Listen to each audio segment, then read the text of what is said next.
A 1 and a 2 and a 3 and a 4, and we are live. Hello, everyone. Give me a moment to throw the link around and we'll get this party started.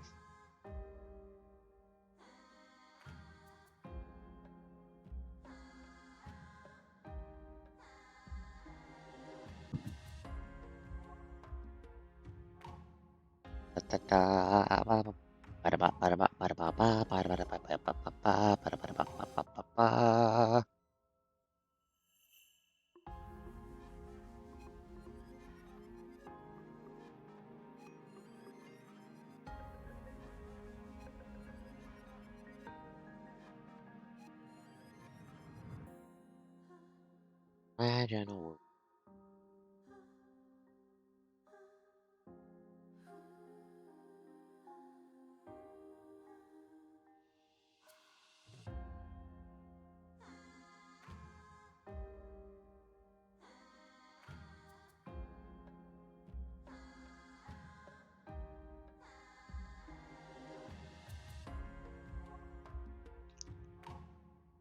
Let's see, where did I forget the link?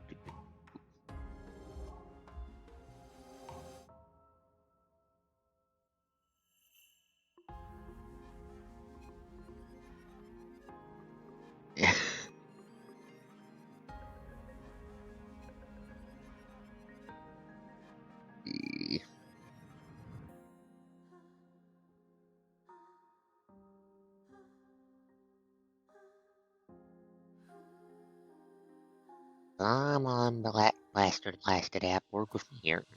Work with me here. There.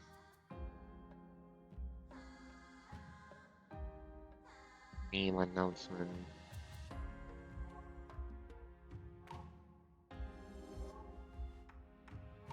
I see, Dazana. You have been perceived.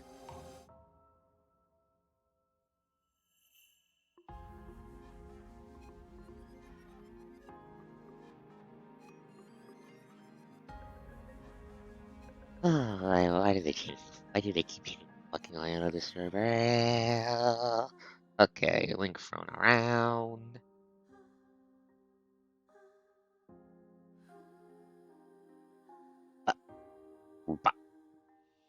Okay, now I just need to hit blue sky. I have seen you. You have been seen by the coast. The coast that knows the most knows you.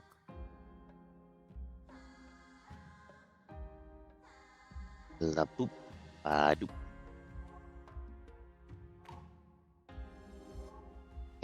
Chaos. Anyway, so it's time for. So it's time. So we're going to tonight. We'll be doing the next main story chapter. You all know what that means. It's time to watch Cerberus do stupid shit.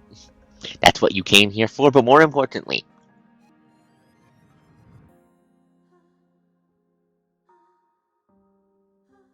Liv has acquired a new frame.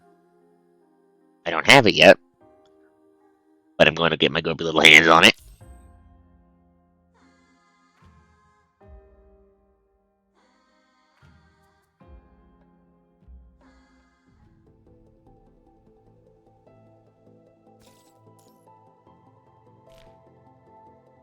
Give me that cake.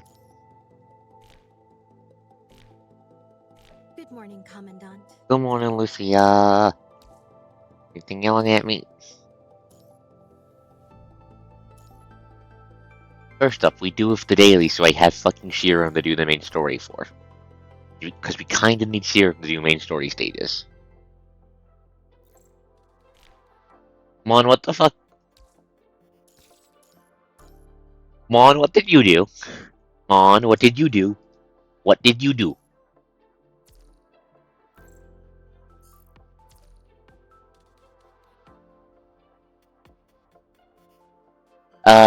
The coast is doing good. The coast is doing good. I am worried about what Mon just is did in another GM's game. Mon, what do you mean undead mimics? What do you mean undead mimics?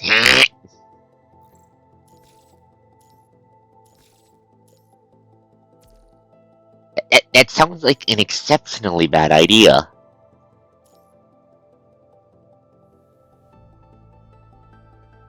The new frame. I don't. Let me roll down. Oh, by the way, I got a new skin for Alpha. It was just part of the daily login stuff this update. Look at her. She looks so good in it. I love it. I love it.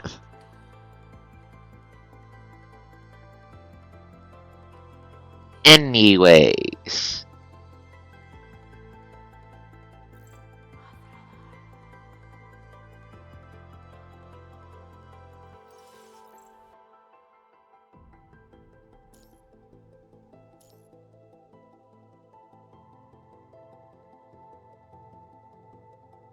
I don't know, but I like it. I don't know, but I like it. I don't know, but the coast likes it. Anyways, back to showing off the new Liv. I don't have her yet, but look at her. She's so pretty. Seeing some design similarities with Isamel's frame too. Wonder what that means plot-wise.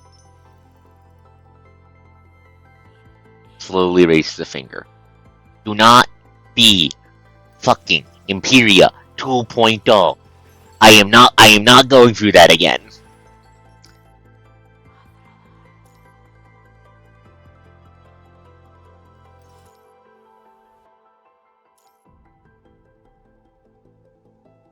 Understandable, Xana. It's a very good look. I'm really liking the dangly bits on the dress. Those are very nice. I see what you mean by Sea Dragon vibes on Liv. I see what you mean by it. I see what you mean by that. Also, of course, they had this kind of coding with the new frame for her. Ah. When Lee gets a new one, he better get a goddamn butler suit, or I'm going to kill Kuro. Oh. I wouldn't mind him being stuffed in the dress, but either way. Not spending those yet. Auto clear.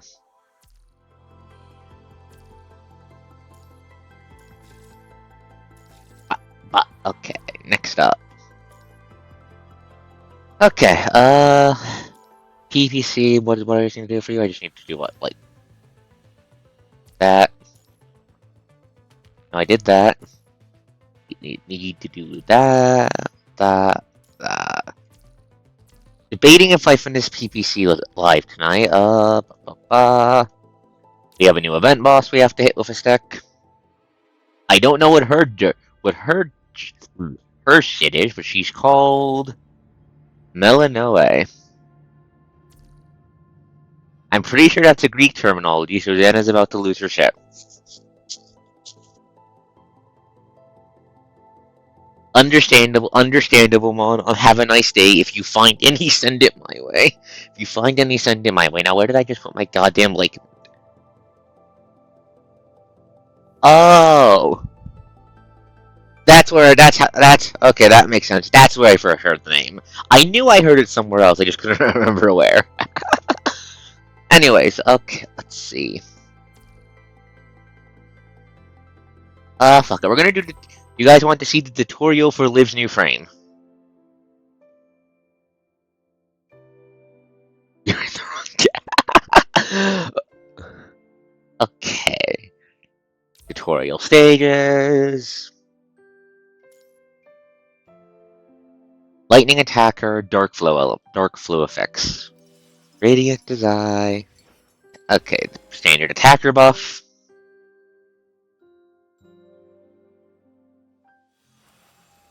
Break the storm, crush the thunder. I stand unafraid. Liv, what did you do? I speak only truth. Combo. Return to dust. Dodge the cast. Oh, she has a dodge attack, just like. Right in game, flying blades. Hold, press and hold. Face the heavenly strike. Through hardship, my heart is made clear. Okay. Whoop. Bear witness. This is my will. At last, the dream ends. Casting Mirrorify. Okay.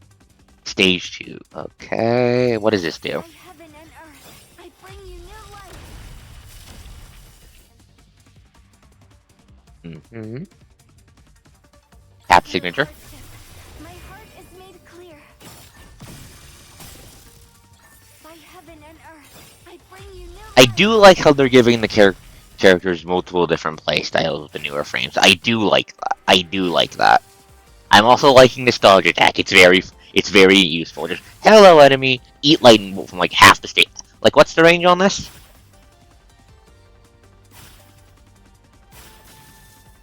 That's pretty far away. That's pretty far away. Seek only truth. And she's still a ranged attacker, isn't she? She is. The heavenly strike. I seek only through hardship. My heart is made clear. Bear witness. Illusion revealed. By heaven and earth. Very pretty. New life. Very pretty. The fuck is that supposed to mean, Mon? The mist's clear, and the road ahead is open. Did they change her VA? She's a lightning attacker, yes, Santa.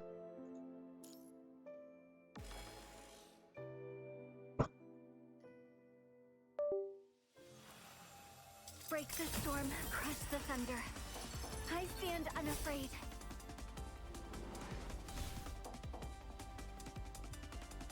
Flying blades. Okay. Yep. Combos. Oh, dodge. Yep. Know how that works. Through Ultimate. my heart is made clear. Nothing different so far. Bear witness. When in dark cross form, it deals dark form. Okay, how do I go into dark cross form? At last, the dream ends. By heaven and earth, I bring you new life. I seek only truth. Return to dust. The heavenly strike. Through hardship, my heart is made clear. Bear witness.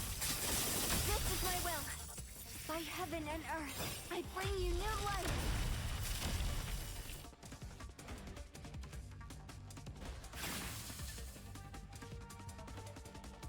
No, I think it's the same VA. I think it's the same VA.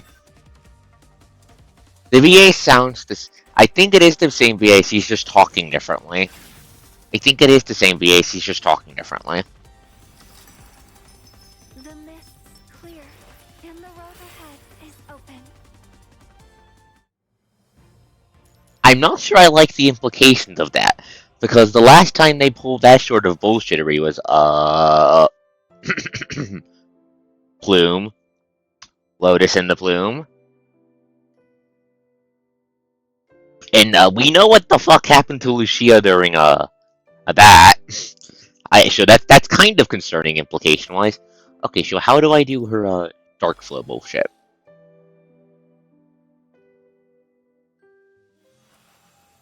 Break the storm, crush the thunder. I stand unafraid.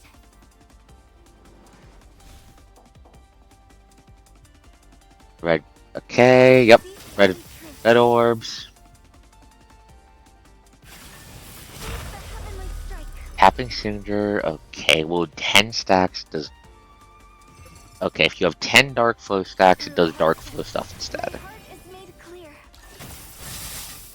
Okay. Bear witness. This is my will. At last, the dream ends. By heaven and earth, I bring you new life. Basically. I seek only return to dust. The heavenly strike. Okay, so basically, you spam red orbs to do it.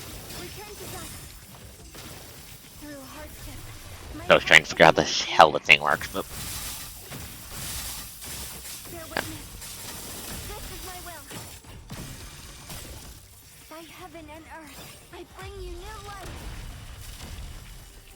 I seek only truth. Return to dust.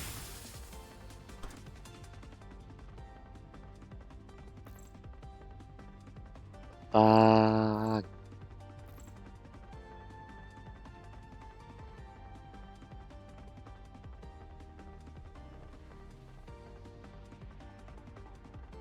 The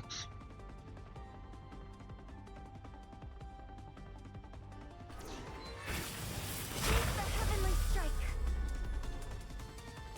No, Dark Flow's not increasing because I already have it. Okay. Looks like you just use the red orbs to go into Dark Flow. Makes sense. Alpha does it pretty simply too on Crimson Wave. Okay. Not that complicated a frame, just but very, very pretty. Pretty with multiple options, which I definitely like. Now give me the shinies.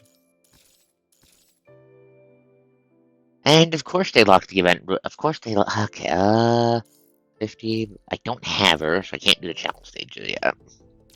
What are you yelling at me for this time? Look in. There we go.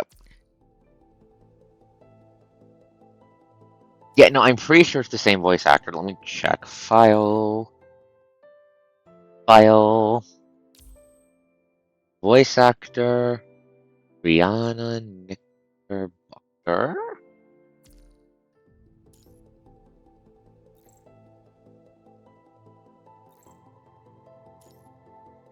Same voice actor.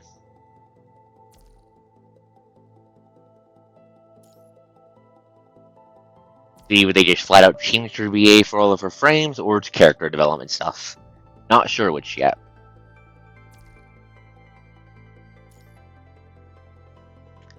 Anyways, event boss time. Death's Net. Silk Altar. Melanoma, a mechanized doctor born to devour the poison of the human heart. Silk and Claw sees deadly illusions in hope of offering to her lost love. Okay. Crazy mechanoid therapist. Not the most out there thing we fought in this game, but she is very fucked looking. I like the design so far.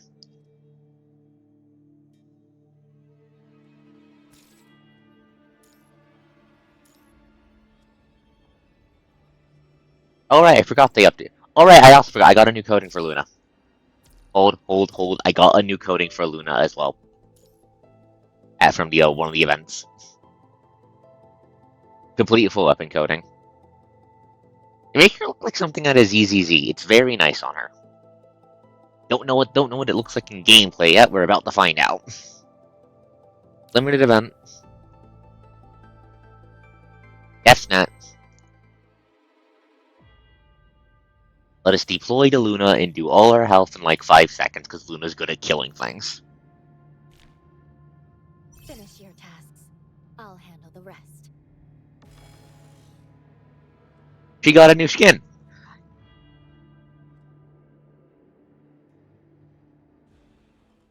I'm going to use this as an excuse to test that out. Oh, that's fucked. Oh, that's a Dwarf. This looks like your kind of shit. Dwarf. It's up to you. So I'll interpose. No, it's not from the moon.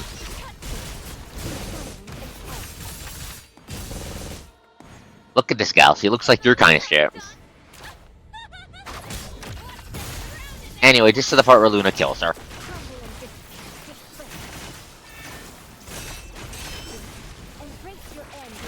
And dead. I'll keep going. And you will too. Right. Stylist. Anyways, as always, Luna does a shit ton of damage. Give me those.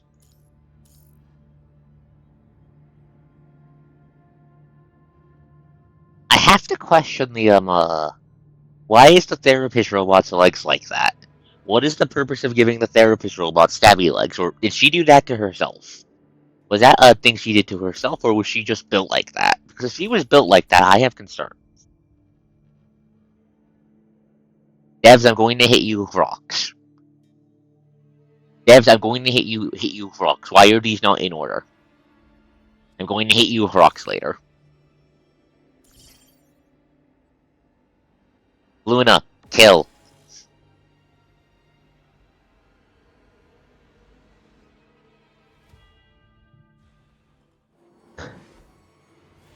The new coding? I think that's basically what it is. I'll check to see if it has any actual lore once we're done this.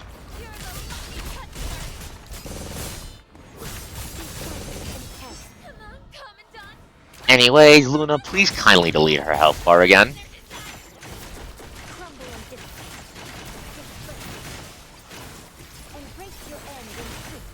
Does he still die to the spinny spin of death? No, but he's gonna get nuked by the ultimate. Oh, that's cool. I'll keep going, and you will too. Oh, that's cool. I think I prefer the original's black hole. The original coding's black hole more. Still very neat, though. Wait, does he have any bullshit gimmicks? I forgot to check. Webbound. Webbound. Oh. She can, negate movement and dodge. She can turn off your movement and dodge and force you into a parry section. I just caught that. That's going to be annoying. That's going to be annoying, but it is on theme for the, vaguely spider-themed murder bot. It's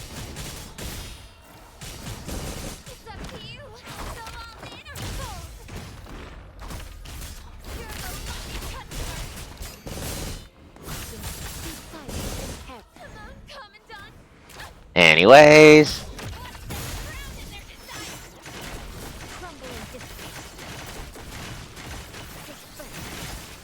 And break your end in truth. It ends you.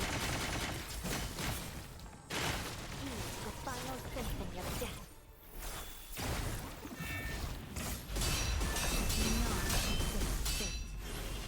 Oh, we got caught in it, but we're going to kill her anyways, I think.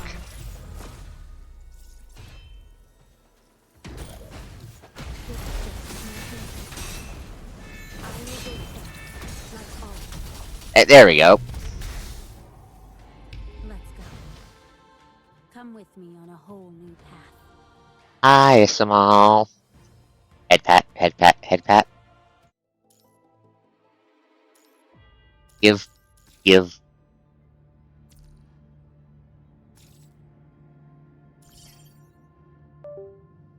Controller, please do not fling yourself off of my lap at the first inconvenience by the whims of the tyrant known as gravity, please and thank you.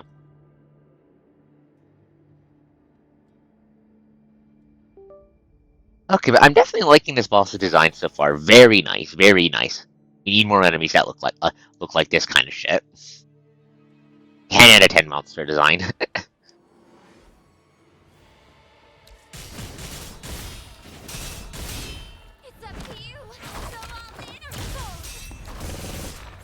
Xana, where the fuck did you find that? I'm curious. Where the fuck did you find that? Or is that not? Or is that not an actual LN title?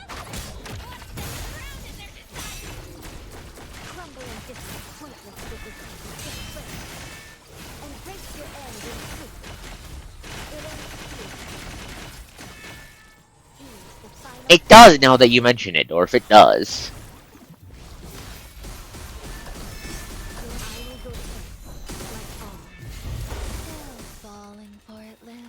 Uh-oh. Goddamn, she has a command grab. I did not realize that. Very hot, though, but no thank you. Oh, face change. Eddie.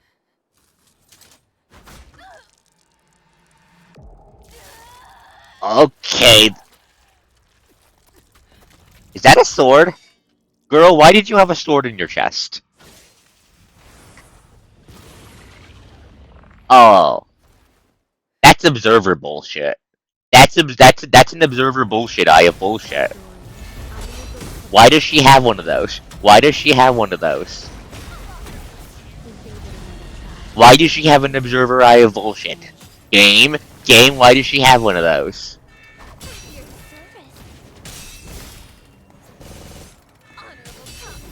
Eat my parries. Eat my parries.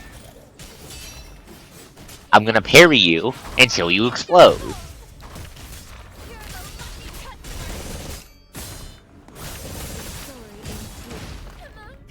this ultimate.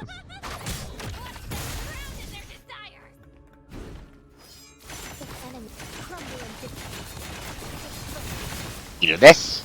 Oh, that's a lot of spikes. I'm so glad Luna has iframes. Eat this. And this.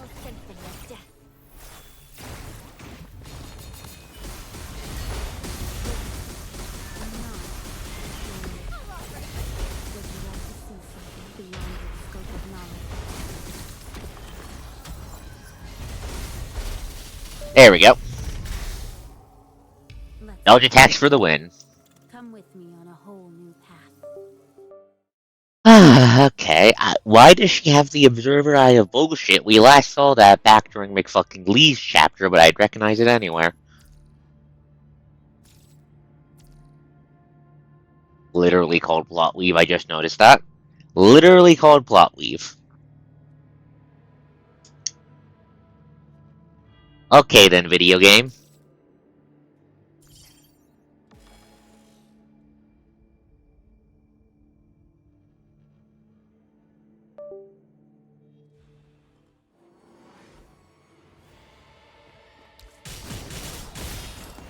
It's up to you.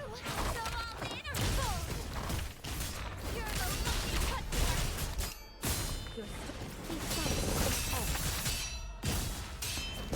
Come on, Commandant. Okay, Spider Lady, let's dance. Crumble into pointless this foot. And break your end in two. It ends here. He's the final symphony. She has so many parable attacks, but I don't think she's taking any damage from me parrying her. Oh wait, no, she's parrying me, I think. That sounds illegal, but she's doing it. Please stop parrying me and die.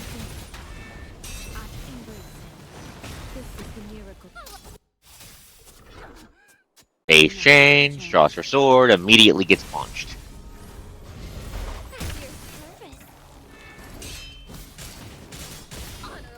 Okay. Carry that. Carry that.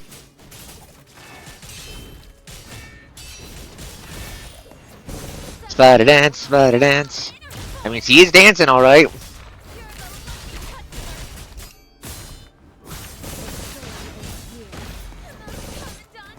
Just keep throwing damage at her face. I wonder why this guy's. What the plot reason for this guy being fucked up is. Eat of this. Oh god. Oh god damn, that's a big ass fucking giant. No thank you, eat this. I overwrite your domain expansion with my own. Die? No die.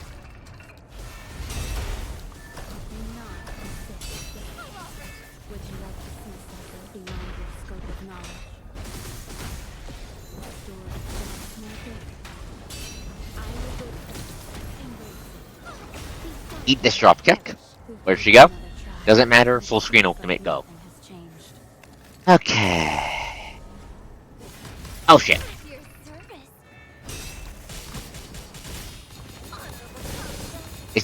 Okay, the stand is what?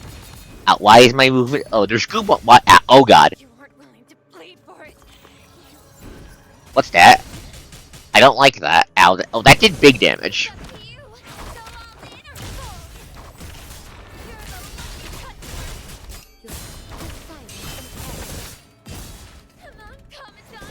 And this should kill. Yep. Let's see how big the winner's pot is, Honorable Commandant. Yeah, Lilith. Yeah. Definitely a very interesting. Okay, that's fucking one ominous ass of a goddamn boss name. I mean, whatever. You get my point. Wishbane. Any new bullshit? Doesn't look like it. Let's deploy the power of the Annihilation team again and just quickly delete all the matter in her body.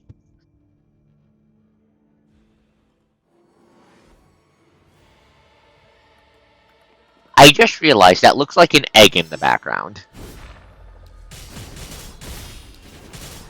That looks like an egg in the background. Is she fucking growing something in there? Be silent.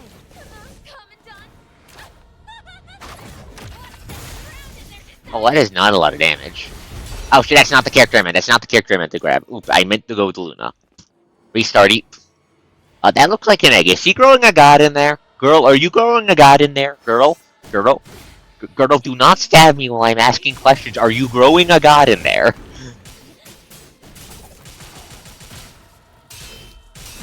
It's up to you. Are you parrying me? Please stop doing that and die. Ow. No, where the fuck did... Your story ends here. Be silent and act. Come on, you dodgy bitch. Now get down from there so I can have Luna annihilate your body. Thank you.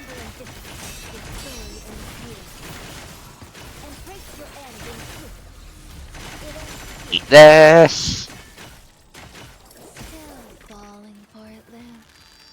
Ugh. Oof. That hurts. That fucking hurts. Thankfully, I have a healer. And she's about to have a lot less HP. Wait. Get out of my chat. Bad. Illegal. Bots get eaten. Death on sight. Anyways, back on topic. Spider bitch said something when she stabbed me, and I just realized what she was saying. Still falling for it, Liv. What did you do to the sun sign medic? What did you do to the sun sign medic? What did you do to her? What did you do to her? I'm going to drop kick you if you did something to her. I'm going to drop kick you with my own 2 goddamn feet if you did something to Liv. Do not touch the fucking medic on pain of I removed your spinal column. Die, die, die.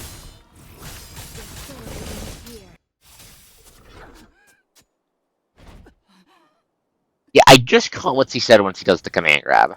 And I don't like... Death penalty, Dorf. That is, in fact, death penalty worthy. So we're going to kill this bitch after she's finished drawing her, discount sword of the creator. I don't like that. I still don't like that.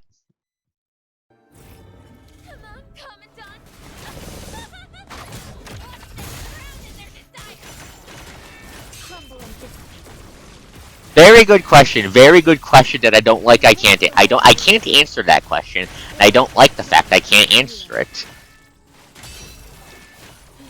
The fact that her Robo Sword of the Creator might not be a discount is very bad news for my long-term survival.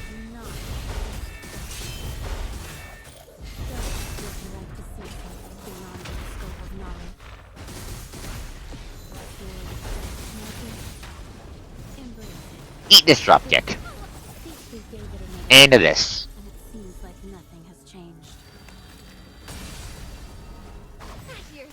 Oh goddamn it, here comes the stand. Girl, that's at the wrong angle. Girl, that's at the wrong angle. Oh, never mind, never mind, never mind.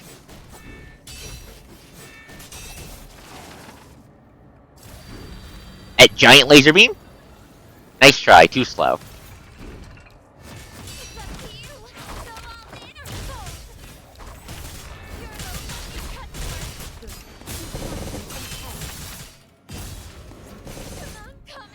Eat this ultimate. I think Luna gets her. I think Luna gets her.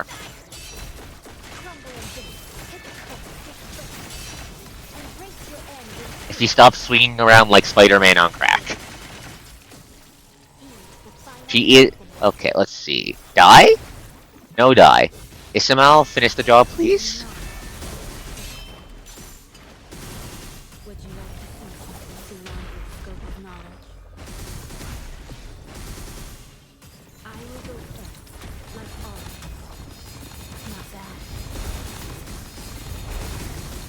Why can't I do that? Oh, God damn it. You disabled my dodge on the dodge focus character. Rude.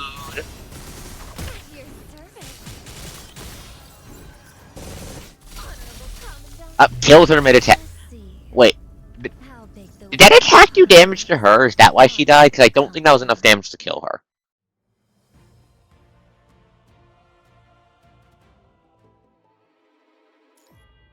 Still, very nice fight. Very nice fight. We're going. I'm about to do something stupid. Please hold. I'm about to do something stupid. Please hold. I'll show your constructs how it's.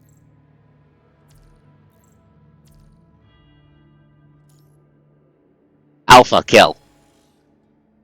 I'm about to do something stupid, chat. I apologize.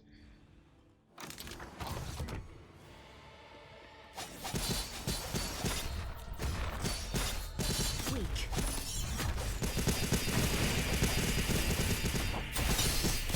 Look into my eyes and fall into my face. Because I can, Xana. Because I can.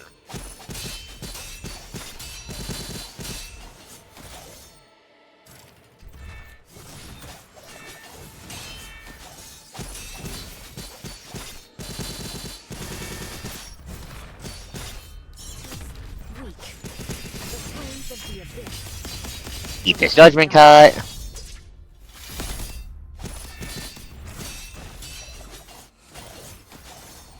Wait, ow! Oh goddamn! Did not realize. Okay, rude. Lose yourself in the abyss. Too slow.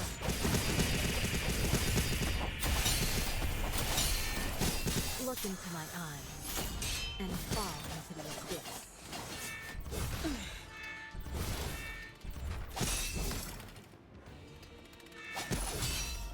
Parry that. Parry that.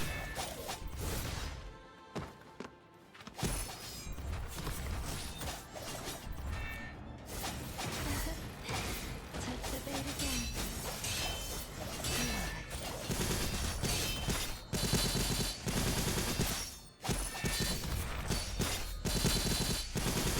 Give me a blue orb. Give me a blue orb. Give me a blue orb. Game, stop giving me yellows. Finally. Thank you. Getting interesting. The flames of the abyss will end it all. Because I have to try, Xana. I have to try for my idle curiosity. Also, this is the frame that. Also, this is probably actually my best frame for soloing. By into the fact it's actually the least visually overcomplicated once it gets going.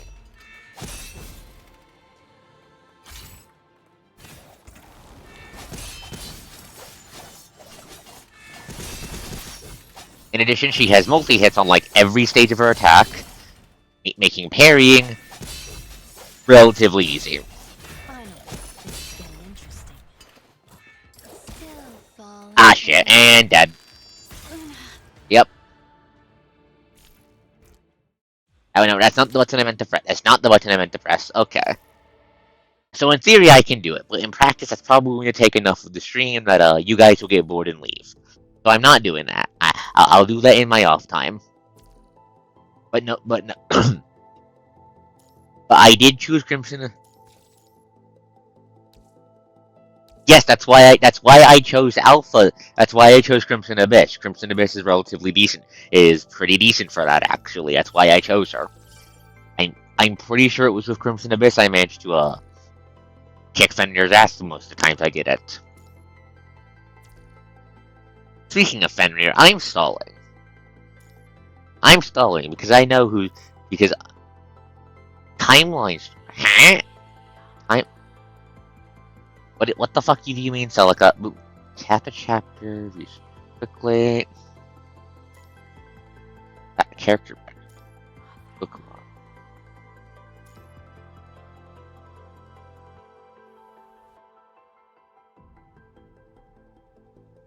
What is that supposed to mean, Celica? What do you mean chapters 2 through 8 are got nuked? What do you mean those got nuked? What do you mean those got nukes?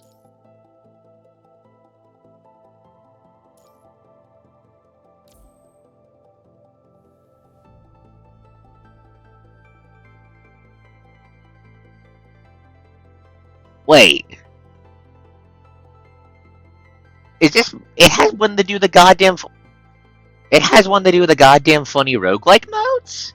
That's actually fucking useful!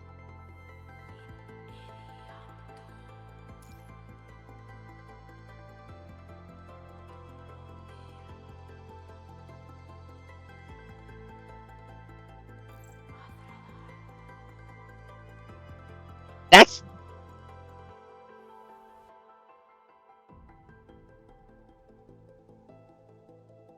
Yeah, forgot to do that. I need to do that. Okay. I mean, I know that's the search for Selena. Fuck. I unironically wish we had this earlier. This is unironically really fucking useful. This is unironically really fucking useful. This is unironically really fucking useful. This is unironically the best This is unironically the best quality of life quality of life change they've made so far, which is saying something because they made some very good ones. Hi Luna. Hi Alpha. Why are you aura farming in the background? Oh, that depends on the bit. Okay, nice. Why is Isamo in the background for here? Anyways, right. So first things first. Luna's coding, because I promised I'd look at that. Understandable. New life. I don't know. I mean, you can still access them clearly. So there's a non-zero chance it's just there's time travel bullshit going on, but I'll deal with that when we get there. Okay, yada yada yada. No interesting lore there. Not really any interesting lore besides Luna being a fucking gremlin. Because I'm pretty sure the lore for the new life codings is that they're basically what the constructs want to do in their civies once everything is said and done.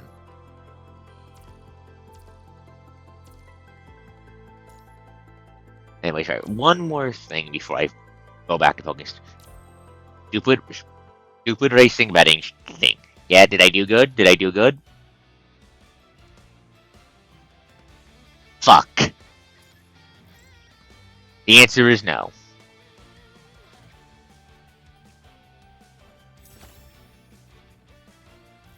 Actually, you know what? Always bet on Lucia. Always bet on Lucia. Always bet on Lucia. No, always bet on Lucia.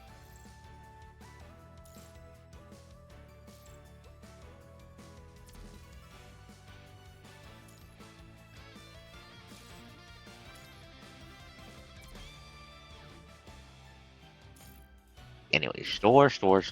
Where's the stupid store? And give me the goddamn currency. Thank you. Impossible bet. Impossible bet. We can't bet on that, and we wouldn't bet on that. That's a guaranteed loss. More seriously, for someone that is so remarkably down bad,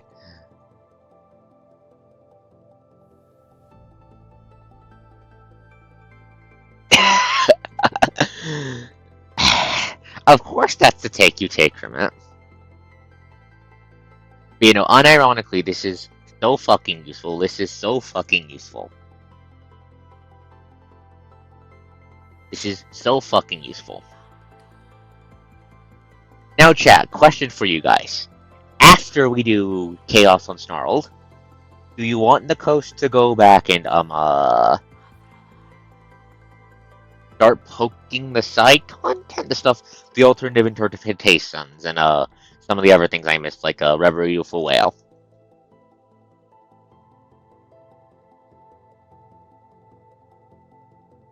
This is so goddamn useful. Anyways, where was I? We were right here. Chaos Unsnarled. Sands of Wrath featuring more Cerberus content in Noctis. We finally get to see what the hell is going on with the goddamn night.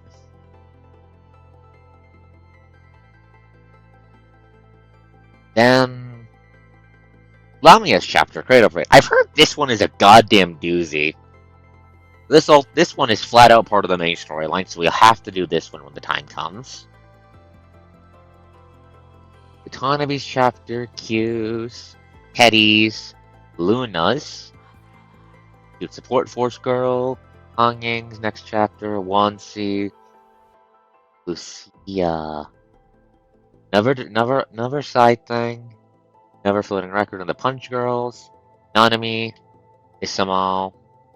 Never floating record for Lilith. This time. Dreaming till the timeless end. Begin anew. Spark the wildfire. Echoes adrift. Dreams wound. New floating records. Then the newest chapter, 37, where nightmares dwell. It does look like it fits. Yeah, it does look like it fits. Anyways, we're right here. Chaos Unsnarled. Now let me grab my cough drops, because this is going to be a lot of yapping. From the ominous background murder woods, I'm going to assume this is another hetero creature focused chapter.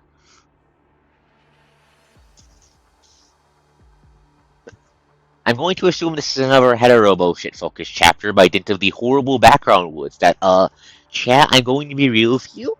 I'm going to be real with you. This does not look like earth plants.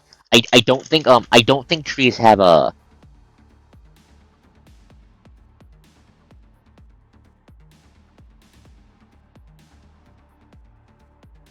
Yeah, they do. That's basically.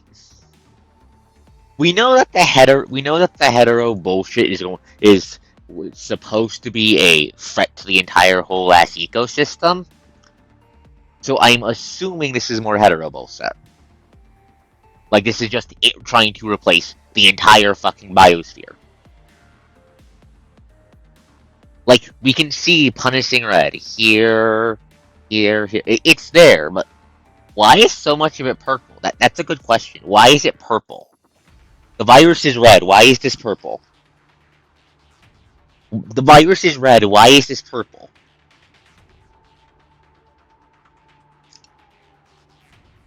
Like, why is it purple? That's a good question. Why the fuck is it purple?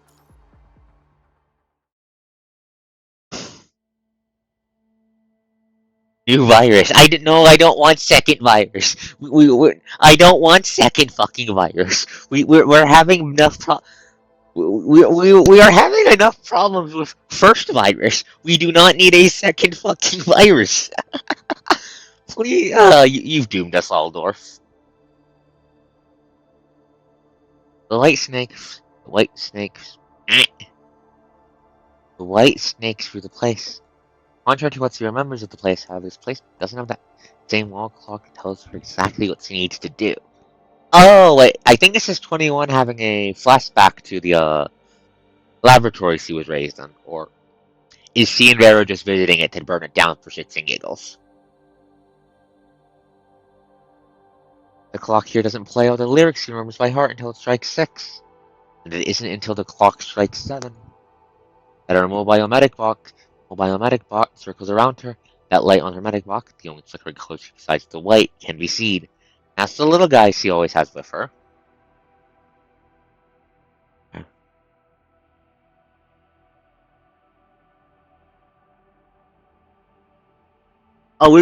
She's just flat out in her new frame to start with, huh? Okay then. Okay then, game. Okay then. Okay then, game. I forgot how fluffy her hair was. I want to head pat her. I want to head pat her. That's not. That's not the button I want on the press.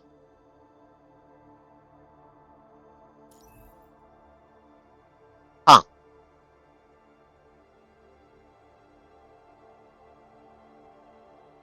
Inside the lightless room, the white, having made its way across the floor, picks up her strands of hair and sideburns, stopping cold right when it reaches her artificial throat.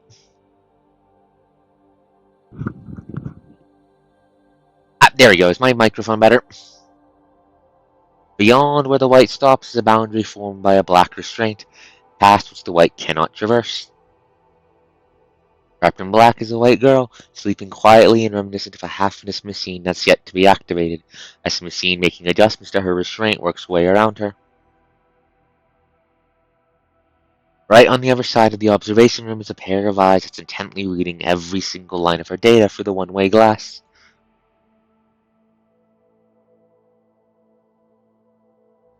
Chaos Unsnarled, Chapter 24. What's going on with the gremlin? Hello, Thessalius. It's time for the local mad scientist to pop back up. I'm going to throw the horny bat at you, Xana. I'm going to hit you with the horny bat. Anyways. Hello, Thessalius. Doing worse than yesterday, it seems. Controller.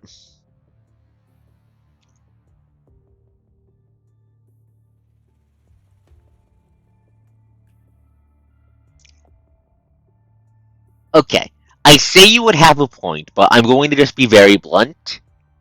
Considering her everything, there's a non-zero chance her scalpel is clean. She just has it colored like that because she's kind of fucking extra and a little bit touched in the head. This is the woman who exclusively refers to constructs by the name of their current frame. She's not. There's a reason I'm calling her a mad scientist. Doing worse than yesterday, it seems. I thought BPH-22's mind has been stable all week and was given a pass. Yeah. Hi, Yara. What the fuck have you gotten yourself into this time, you poor bastard? Her mind isn't at its best today, and it's probably because her system bot is away today for a regular checkup. The consciousness sharing module in the cobot's been switched to a simulated AI now. What's still affecting her frame then? She's having trouble adjusting to the simulated AI's feedback. Keeps shouting, give buddy back and whatnot, and that's caused instability in her mind on several occasions. Why are you taking away her little guy?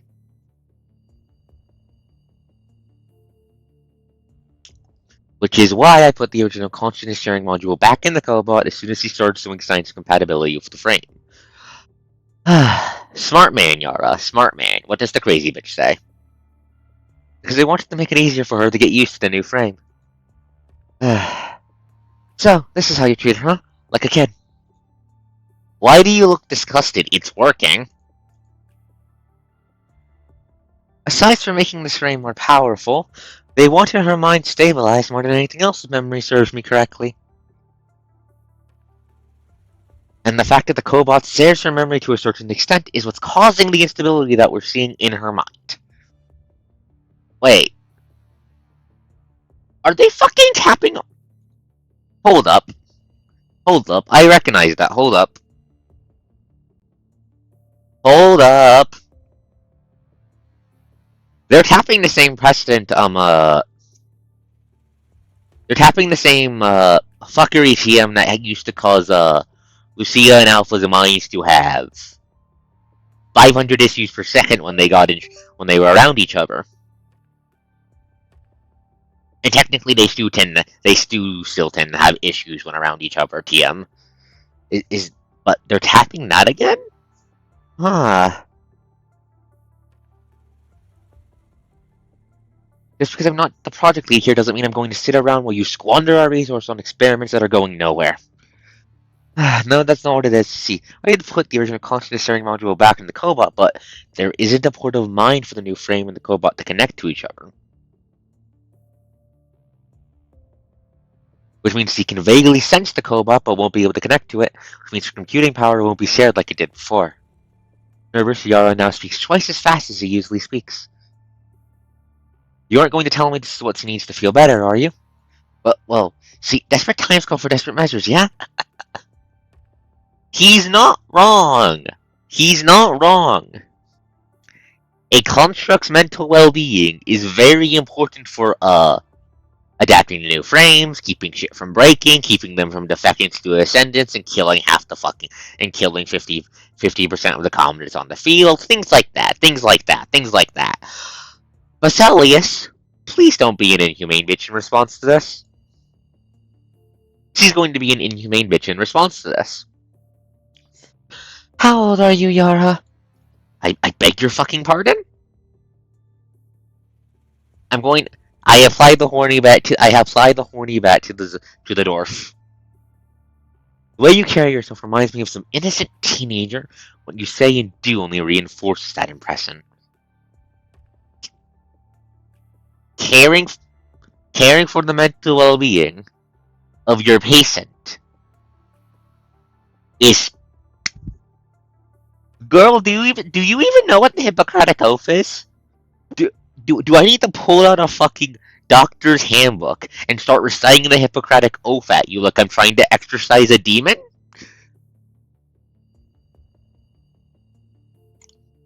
Ever thought about a career change?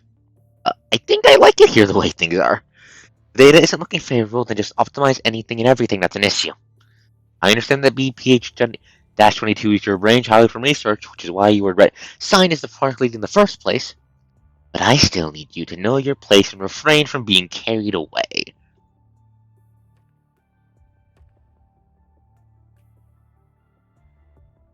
Sharing mind with a weapon is a nice try indeed, but science is all about perfecting what isn't perfect based on what we know from the past. It's high time we did away with all the experimental decisions from the past that are causing the shortcomings we're seeing right now.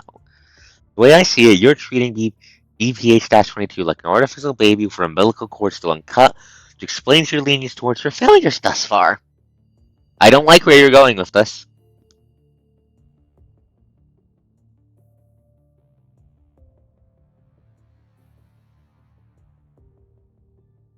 You stated in your project proposal that you wanted to help her achieve combative independence, and I really hope that you follow through on that. Or else, it's best that you request this project be terminated sooner rather than later. Right. I forgot that you were her dad for a second, Yara. I'm going to stab. I remember why you were on the stab list now. I remember now. Your performances arc might change whether you stay on the stab arc or not. Stab list, not the stab arc. Anyways, Vesalius is also going on the stab list. Is this what her combat data has been like?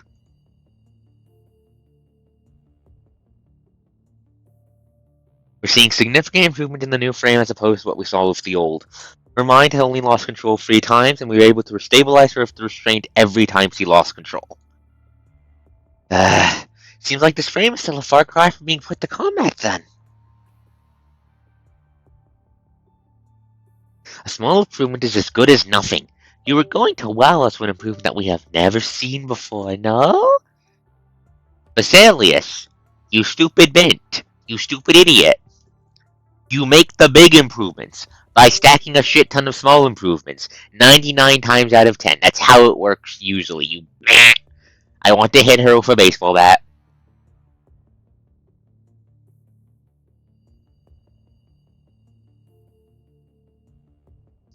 The restraint won't just keep her from losing it. It's also going to partially cap her combat ability to slowly give it back to her as her mind stabilizes. Yes, I'm quoting what you said. There's no point in capping her combat ability, given that she hasn't even reached the critical point.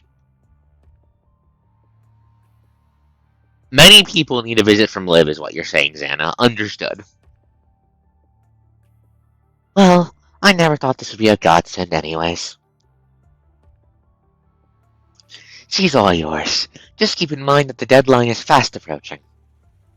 Dumping the cold black coffee from her mug in her hands into a tricolor, Sally's leaves terminal on the table unceremoniously and makes a beeline for the observation room's door. First things first. If I were you, I'd get her used to fighting on her own, and I'd start by getting rid of that placenta.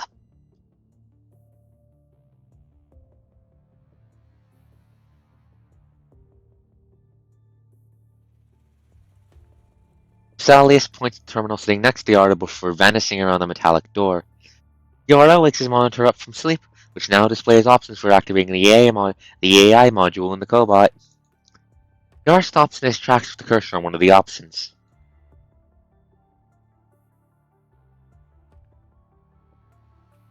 As he looked at the girl beyond the one-way glass, memories from her first ever combat experiment hit him.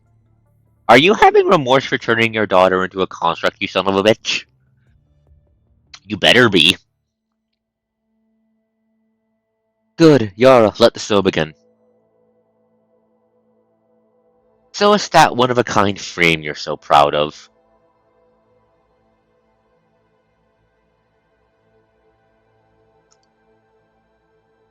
If you're a white construct girl to her, or apart every last one of her enemies in the experiment zone, which Yara never saw coming. Driven by her instinct to attack, she was not unlike a beast born to fight. Bestiality known as number 21 was wreaking havoc in her human-like frame.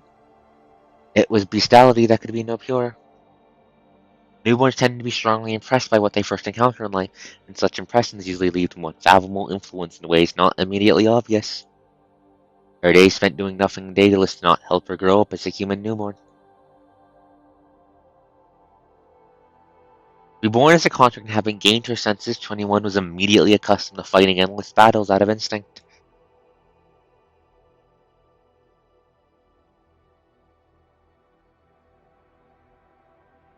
With a regular construct has to adapt to being a construct and all the perks that come with being a construct after modification.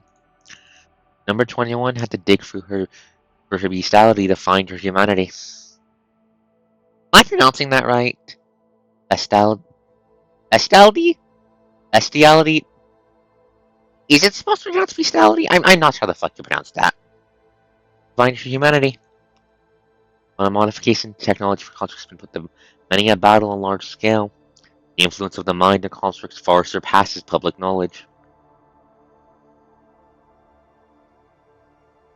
While it is true from a structural perspective that number 21's old frame might harbor factors that cause instability observed in her mind, self-consciousness is perhaps one of the root causes to blame.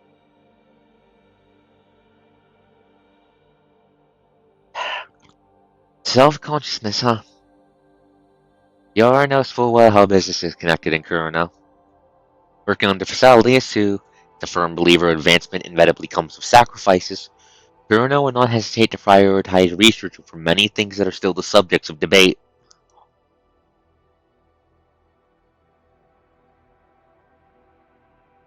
Yara doesn't consider himself a man of justice. This as far as scientific advancement is concerned. Justice and injustice are but the green leaves that flank the fruit of success. Yara, however, turns off the monitor about selecting the other option on the screen. The cobot doesn't need to be there for the compatibility test, but I guess it's going to help you feel better when the test is over. Tick tick. Terminal screen comes to life again, signaling the completion of the adjustment of her restraint. Having ensured the accuracy of the numbers, the Yara awakens the girl.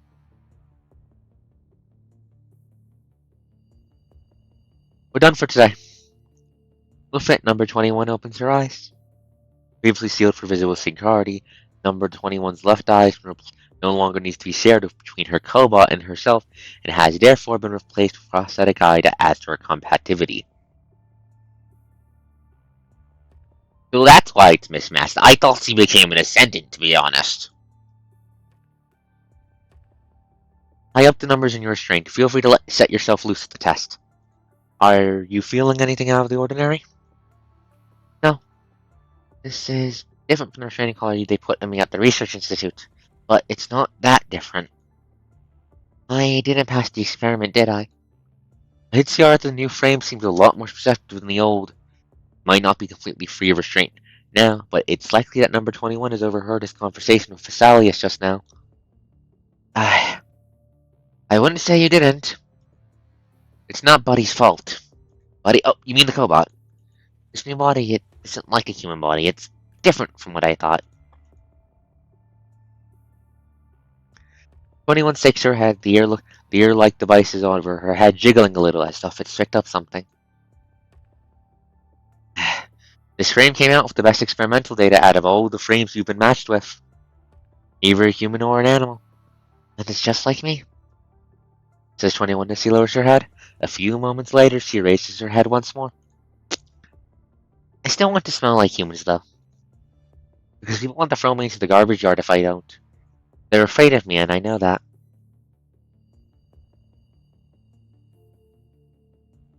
But the more I try to be like them, the more confused I get. It only makes me less like them.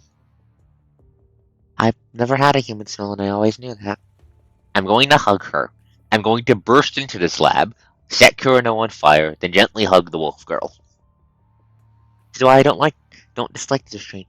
Stops my brain from working when my brain gets confused. So people don't need to be scared of me. I'm going to hug her, and I'm going to light Kurano on fire. You can do whatever you want with it. I need to pass the test so I can go back to Captain and Noctis. We have a month left, and I'll do everything I can to make that happen. Let's call it a day here. Remember to ask Vera to export a data snapshot of your frame data every 4 hours. Yes.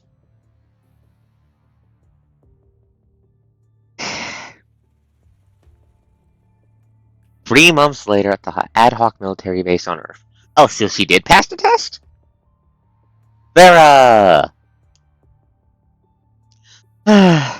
We did pick up signs of activity of hetero creatures in the area, and we'll need some time to look into the details. Roger that.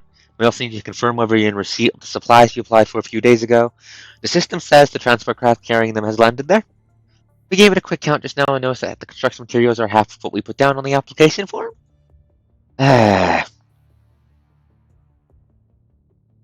Resources are assigned based on levels of priority, and the clean zone is about to hit a crucial period of its construction effort. It's also they can relocate to a safer location sooner rather than later. Anything else you need other than construction materials?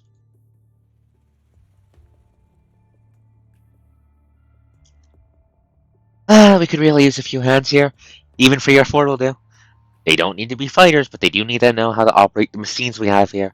Our fighters here are all tied down to miscellaneous work, which is why we need a few extra hands here as replacements. We could use some anti-inflammatory drugs and serum here too. There are quite a few people in the conservation area who came down with symptoms. They're severely short on medicine, and what I have in stock here won't last them for much longer.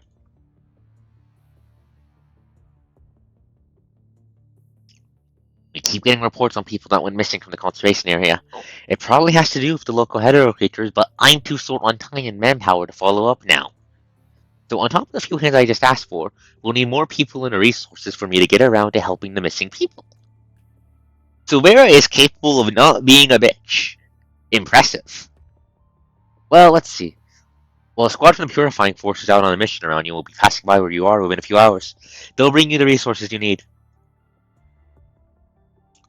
I'll send you the captain's identification code to your terminal in a bit. As for the extra hands you need, we're actually short on manpower here ourselves. Our reserves aren't exactly qualified to be part of missions this rank either. That said, I just put your request in the queue. The control court will receive it and reach out to you. Sir. As soon as Vera gets off the line, a towering figure lifts the curtain and squeezes himself through the tent entrance that's overly small to him. Hello, Noctis! Done with the call? Look on your face. Well, I've got you the recon report for Zone A. Those damn geezer CC won't even send a few hands down here to help things out. This is just ridiculous. And that has to look going on a list of things you can't handle, Vera. But that leaves me no choice. But to work you into a pulp for the next 48 hours. Wait, what? That's not what it says in the contract, though. Yeah, and you're going to dig that out from under all the garbage you keep in the lounge, right? No, probably not going to do that. Then just keep your mouth shut. Yeah, let that go. We all know who the bigger person is here. And where's 21? Not Backroom Zone B. Win for me, then. Vera cast a time display on her terminal. Previously put note 21 and Noctis on respective recon missions to observe activities of the hetero creatures around the conservation area with 2 constructs each. Well, constructs usually have no trouble carrying out recon missions on their own. Given the potential risk and effectiveness of their enemies, Vera decided to be everyone's best interest for 21 and Noctis to join them. Chung returned to a send report by 21 that 21's match to her new frame was not technically speaking perfect. Vera picks up her terminal ready to check in with her. Fortunately, 21's new frame proved to be an addition to the squad's overall combat activity. And it is on account of this fact that the higher-ups in Babylonians have granted her the freedom in her new frame, having agreed to later fine-tune it in accordance to her activity data.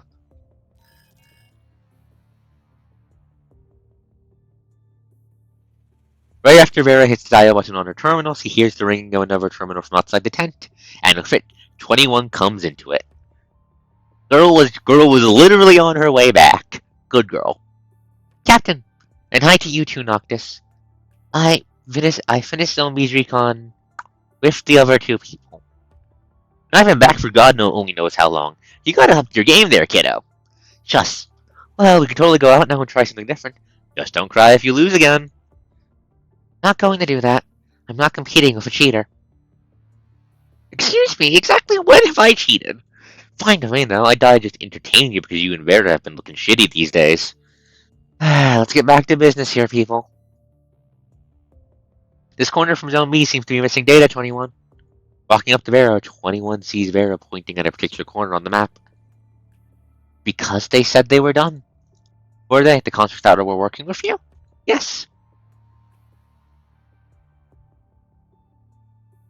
Safety numbers was indeed one of the reasons I sent you there with those constructs, but I was hoping you'd take advantage of the manpower to get things done. Come on, you really need to pull yourself together. Section 6 from Zombie. I want you to fill in the missing recon data for it now, 21. Send it to my terminal as soon as you're done. I'll take care of things from there. But they don't want to work with me. What? Biting her lower lip, 21 seems like she's about to say something. A few moments later, however, she walks out of the tent in a hurry. Is she okay? She's been acting a little funny since she got the new frame. Probably going to take her some time to get used to it. I guess you're done with what you had to do, Snow. Go and get yourself a set of equipment done. You can leave as soon as I'm done sending you your mission to your terminal. I don't think they were supposed to be minions. I don't think they were supposed to be minions. I think they were supposed to be temporary teammates. And they just decided to be pricks. Vera catches herself feeling a surge of anxiety she can't quite word herself. Noctis might have been the first one to notice something wrong with 21, and Vera finds herself sharing that same observation now. Vera's application to get 21 a new frame in the first place was no easy feat at all, having only succeeded after much planning and bargaining behind the scenes. Vera, did you do more blob shit to get her into that frame? Vera was hoping that the new frame would keep 21's sanity in check, knowing full well how wrong things can go when the mind doesn't function properly. Yeah, that tracks. You're kind of cracked in the head, Vera. All that the new frame seems to have done to 21, however, is set her one screw loose, and made her overly cautious when she didn't used to be, even. Given 21's current state, Vera isn't surprised that her combativity has fallen short of prediction. Hey, what's this gizmo here?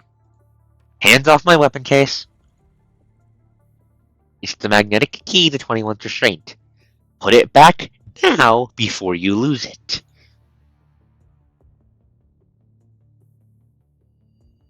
Bet those guys from the admin department are dying to see you, since you've got a bunch of vehicles and supplies to settle. Oh, wait, you're talking about the restraint around 21's neck, right? Why don't you just go ahead and set her free of that? It really bothers me whenever I see it. You might be the world's stupidest shonen protagonist in the wrong genre, Noctis, but you've got a good heart. Please acquire more brain cells, though. You know what? I'm thinking I'm going to buy one and put it around your neck and see how you like it. Says Vera, avoiding Noctis' question. Deciding not to press further, Noctis shrugs. She puts the black magnetic key back into Vera's weapon case. You have the coordinates on your terminal. You will see the Grey Raven Commandant waiting for you when you get there. Oh, hey, the coast is here. This is far with a capital F. Any vehicles I can use? Your legs, of course. Vera, with the most flattest look on her face. Do you really think I'm letting you fucking drive the goddamn coast here when you crash every vehicle you drive? If you crash that vehicle, I'm going to wake up in the middle of the night with Lucia's sword around my neck. I'd much rather save my legs for when I need to fight. Just shut up and get to work already. The Grand Raven Commandant is coming this way with 2 of her members. Hetero creatures there seem unusually active. I'm guessing there's a bunch of them there too, which is why I'm sending you there. Remember to pack up enough supplies before you go too. Makes sense. Thinking of bringing 2 more sets of explosives. No, make that 5 instead. Done. Get lost already. There, just sent you the Grey Raven's identification code. On it, ma'am. On it. Vera wonders if that's where all the hetero creatures originate, considering Grey Raven's proximity as the crow flies. Or in other words, she knows how my goddamn luck works. Given how little they know about the origin, area of distribution, and status of the hetero creatures, Vera knows for a fact that if anything should happen now, they want to be able to keep everyone in the conservation area safe with a handful of constructs they have here. Now that the Grey Ravens are coming, Vera just wants to pick their brains on what they've learned. Ah, what a bunch of sods. You know you like us, Vera. You know you like the coast that does the most. Dead leaves. Ominous text.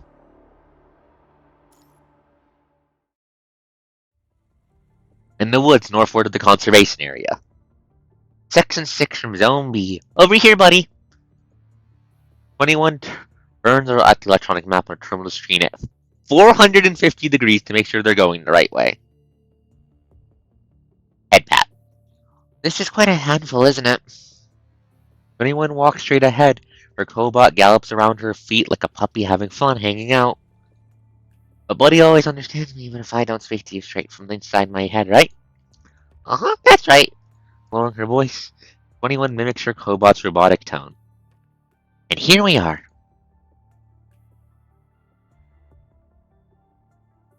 An hour earlier. Hey, isn't that the mentally disturbed kid from Cerberus I'm seeing back there? I need to get something, please hold.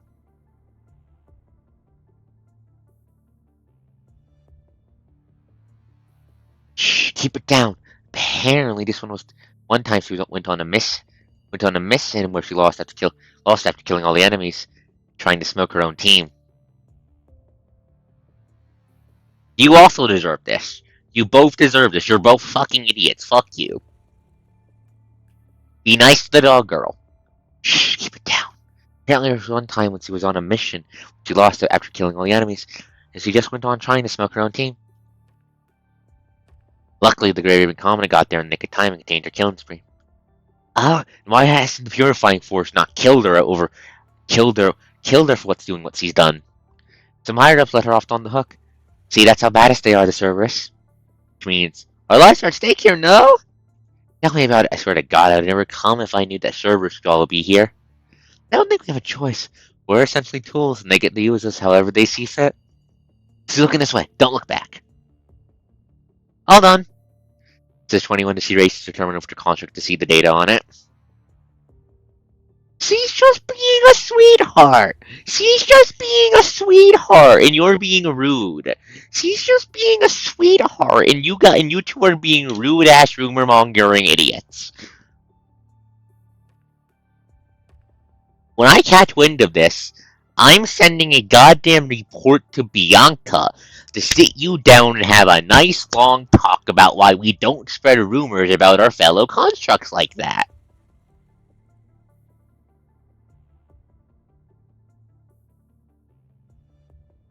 I don't think it's super long. I don't think it's as long as we'll figure out. I'll check when we're done this one.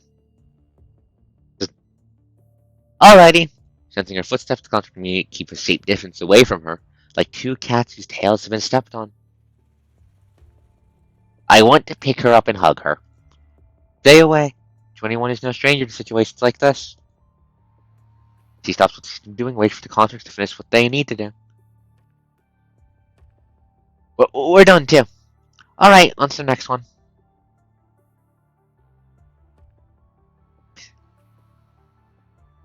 Hey! I am not the platonic example of the smallest thing in existence.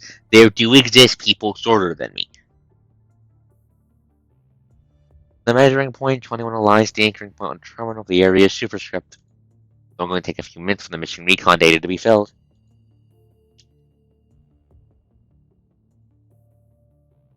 Twenty-one figures that checking what's missing and filling up the gap herself is far easier than having to explain herself to Vera on things she herself doesn't even quite understand, or questioning the two constructs on what went wrong. Terminal beeping, 21 proceeds to send the data that was previously missing to Vera's terminal. Phew, all done. Probably best if I don't do anything unnecessary, right, buddy? I want to hug her. The robot starts rubbing itself affectionately against her leg. 21 can feel its chilling alloy cell against her skin. Hey look, dried leaf. And it's flying? Jolting to the cobot's movement, a dead leaf wobbles into the air, only to make a somewhat unsteady landing on a tree branch not too far away. That's in defiance of gravity. That's not natural. It's not a leaf, buddy. 21 walks up and reaches her hand for the creature. He wants to touch the flitting butterfly.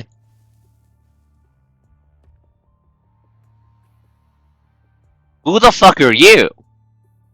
Who the fuck are you? That's a silhouette. That's a silhouette. That's a silhouette, alright? That's a goddamn silhouette, alright? Okay, who the hell are you?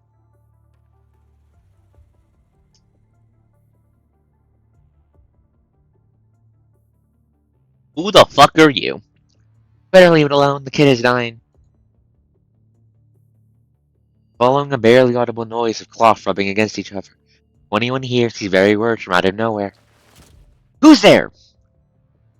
With the question, 21 positions herself for a fight, to pick up signs of anything suspicious from where the voice came. A few seconds later, her cobot takes a fighting position too. Did I scare you? Who the fuck are you? Who the fuck are... What? Is that a hetero skull? Is that a hetero skull? Girl, why are you wearing a goddamn hetero creature's head as a hat? Did I scare you? My apologies. Just I've never seen anyone bat these creatures an eye when they aren't looking for food.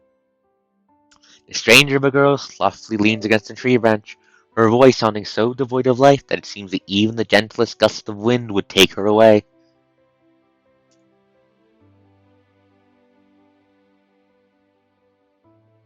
When anyone doesn't recognize the attire she's wearing, other than the cloak she's in, which she does remember seeing most of the refugees in the conservation area wearing that. Anyone doesn't recognize anything else from the girl, however. Reaching to a more comfortable sitting position, the girl looks back and forth between number 21 and her cobot. She doesn't have the unique stench of a hetero creature, and neither is she in a fighting business, sensing that the girl possesses no threat. 21 lowers her weapon. Dead leaves are hard to come by these days. So this is what I would call a wonderful stroke of luck. We barely ever see them anymore.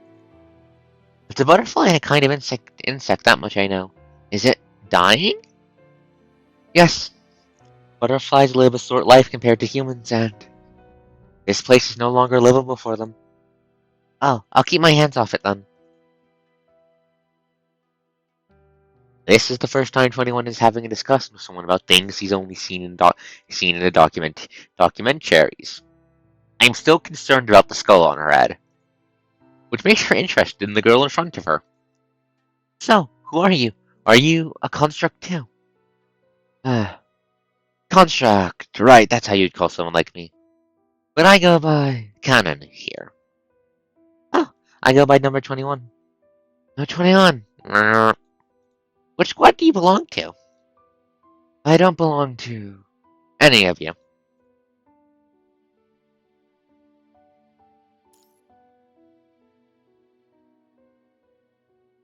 Are you a mechanoid? Are you a mechanoid or are you a independent construct? But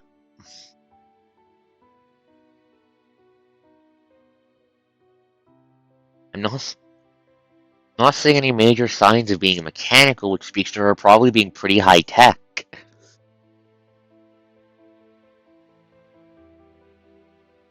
The She doesn't fit the design aesthetic. Besides that, she doesn't really fit the design aesthetic of Vonnegut bag. She doesn't really fit the design aesthetic of any of the major facts that we know of. There's no way in hell that Kaloo would make something like this. Something like her. I don't see anything at point to her being. I don't think the Forsaken can make constructs. But I'll put them down as a possible culprit.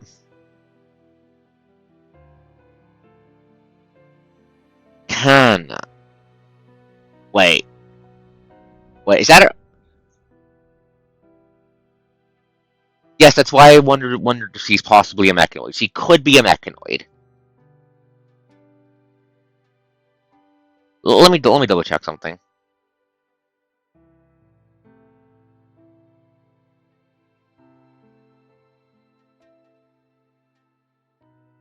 Give me a sec. I'm giggling something. Googling something. Not the brain bad.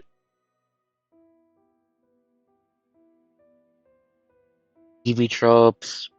TV tropes. Load, you bastard website. I need to check our reference. This might be a reference, and I think I know what it is.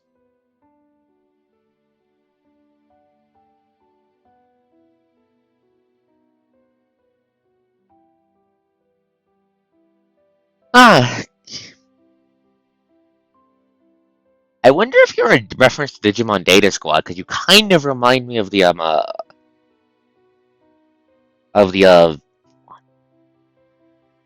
fourth member of the main characters, the fourth member of the main humans. Hopping off the tree she's been sitting on and landing in front of 21, Kanan is reminiscent of a nimble creature that traverses the woods. Okay, no, I can see. Okay, it looks more obvious on closer inspection.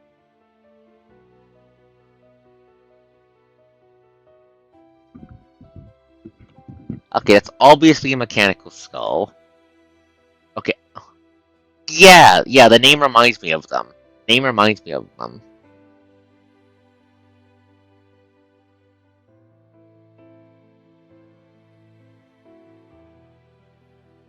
She's cute, though. I want to hug her, but... I do recon for conservation area, and I run errands every now and then. In exchange for my service, Salons lets me stay here. Salons? The one in charge of our conservation area. You don't know him? Captain is the one who remembers people's faces. Are you here on a mission too?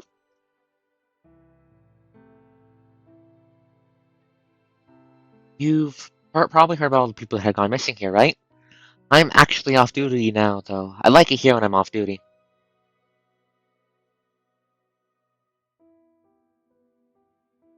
Huh.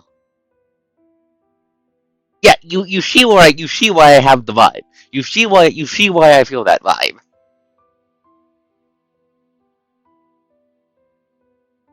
I'm actually off duty now, though. I like it here when I'm off duty. Why? Is that your weapon? It looks different from some of the machines I've seen. This is Buddy. Buddy is my friend. 21 someone sounds proud. She's happy she's finally crossed because someone who, just like 21 herself, sees her cobot for its uniqueness. Can I do anything else other than fighting? Of course! Do a dance, buddy! With it, the cobot starts spinning the balancing leaf on its either side, dramatically remnants of a tap dancer. Quick round around 21 and cannon stops right in front of cannon and 60 antenna over its head. Buddy can do a whole lot of things like me. Buddy gets upset. It wants to kick Noctis's butt, too. Noctis is this silly big guy I hang out with. Haruka, what does that mean? It means an ethnic. Yeah, well, it technically means ethnic group, but you see us family, too. Oh, Buddy is mine, then.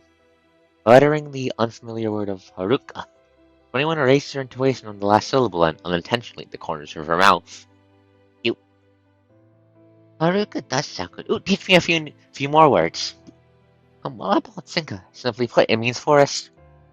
Ken didn't expect the girl would show such a keen interest in the old language she spoke. Canon, you're probably the nicest person.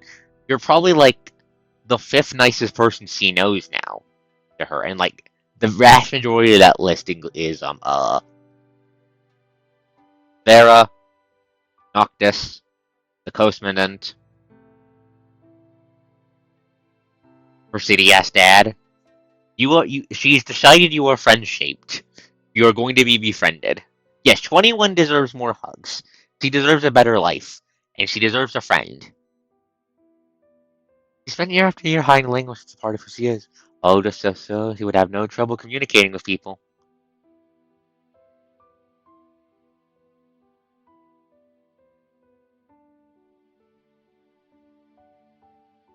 Contain thyself.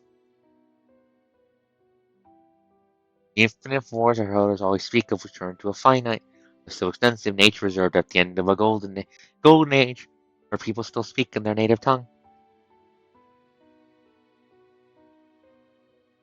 In an effort to be able to communicate with her people, researchers in the nature reserve had to learn their native tongue.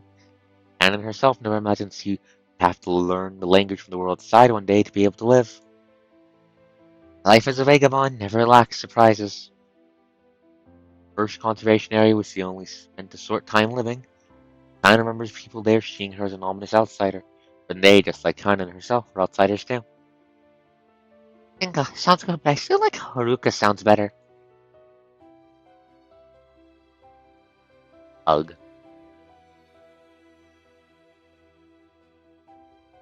Canary, you sing so well. Can I see you sing again? Come on. Protect us in bless the bodies on the ground as you see the souls from the heavens. Planted and nurtured the seed that would eventually turn to our roots. The wind brought with it your murmurs to share with our people your joy and sorrow. May we have your compliment from all eternity. Please guide all the souls that sing the song of Sinka forever and ever. That's great! Running Snicker would have had a lot of good things to say about me if I could sing as well as you do. What was that just now? It sounded good. It's a song from home. And honestly, it's been a while since I last sang it.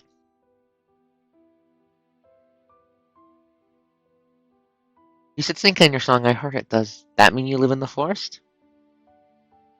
No wonder you find it more comfortable up the tree. The trees we have back home are different from the trees here. Back home, we used to have a forest that went as far as the eye could see.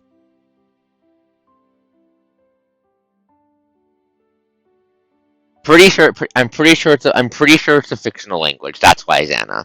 I'm pretty sure it's a fictional language.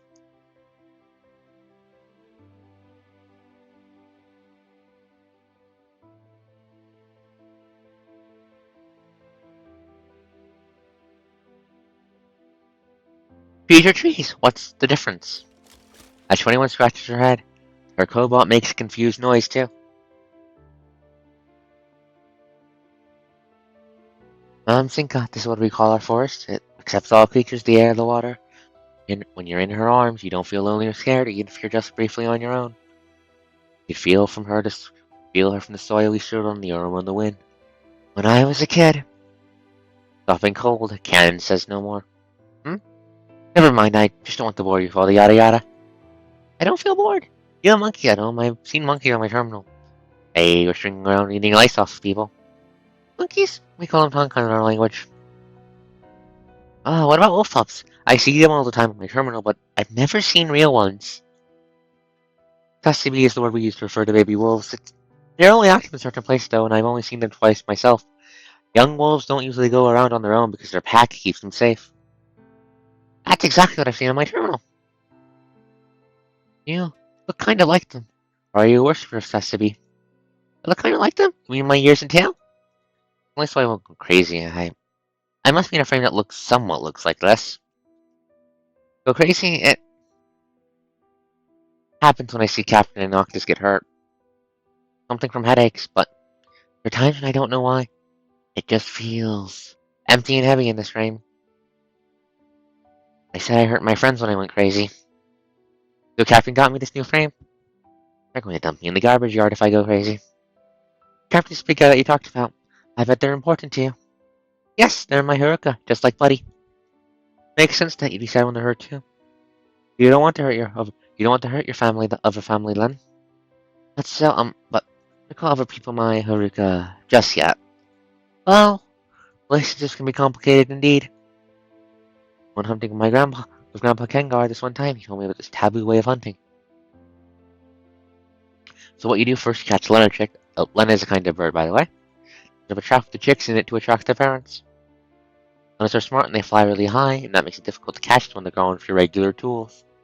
When they hear their kids chirping, they come back to the ground knowing how dangerous the trap is. Taken from their parents, chicks can't survive in adulthood even if you let them go, which is why people have banned this way of hunting. Song of Sinka says all souls are from the heavens. I wonder if the lone souls would just keep going further away from home if our Haruka didn't earn our souls with tapestry close to the ground. Like, now. Sorry, I was just thinking out loud. Forget that last part I just said. And well, good times never last long, huh? Heading back to my conservation area now. What's your plan? I'll go this way. Toward where all the military tents are, westward of the conservation area? That's where you're going. There's a path you can take besides my conservation area. I'm going to get you there faster if you just go through the woods. I can take you to the path when we get to my place. Okay, let's go, buddy. Seeing the 21 wave her hand, the cobalt carries his plump body with astounding ease. and hops over a bouldering tree root in its way. Tell me more about Sibi. You said you've seen them twice, real ones. Sure. I was 7 when I first saw them. Aw, that's nice. 21 deserves to have friends. Anyways. Not the button I meant to press.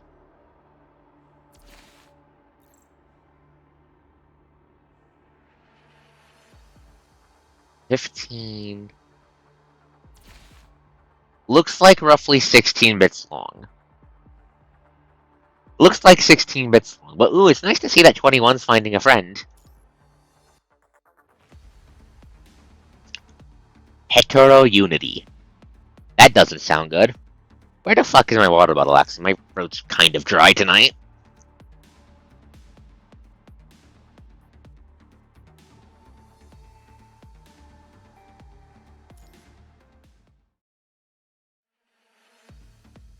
City 27. Ray Raven at Mission Point Free. Pfft, bang bang. Lucia, pick up the coast and run. Lucia, pick up the coast and run. Turn right 60 meters ahead and there'll be an eternal pass. It'll take us through the buildings. Roger. Hello, Liv. Hello. Is Lucia not here? Aww. Covenant, we're here. Raise gun. Bang, bang, bang. Doors down, let's go. Through the destroyed side barge, a human and 2 constructs. Behind him is a bubbling red marsh that frets licks him by the ankle. Oh god damn it, the red tide's doing red tide bullshit again. And the lead is Liv, who's monitoring the environmental data as she clears her path of anything that stands in the way. You find yourself in between Liv and Lee, a relatively safe position. Ever since running into the first hunter creature you saw here, Lee has been firing shots non-stop. While Lee is immune to the punishing virus in his specialized frame, his immunity doesn't prevent the frame itself from being worn down in the ensuing fatigue. They can't corrupt him, but they can stab him. Head upstairs.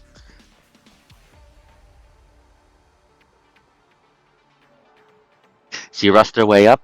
The clanks and clunks coming off the rusty stairs sound the furthest things from melodious. A few seconds later, the metallic staircase lets out a heart-wrenching cry as the head of the creature slowly stairs, painting the path crimson in the blink of an eye. Destroy the stairs, Lee!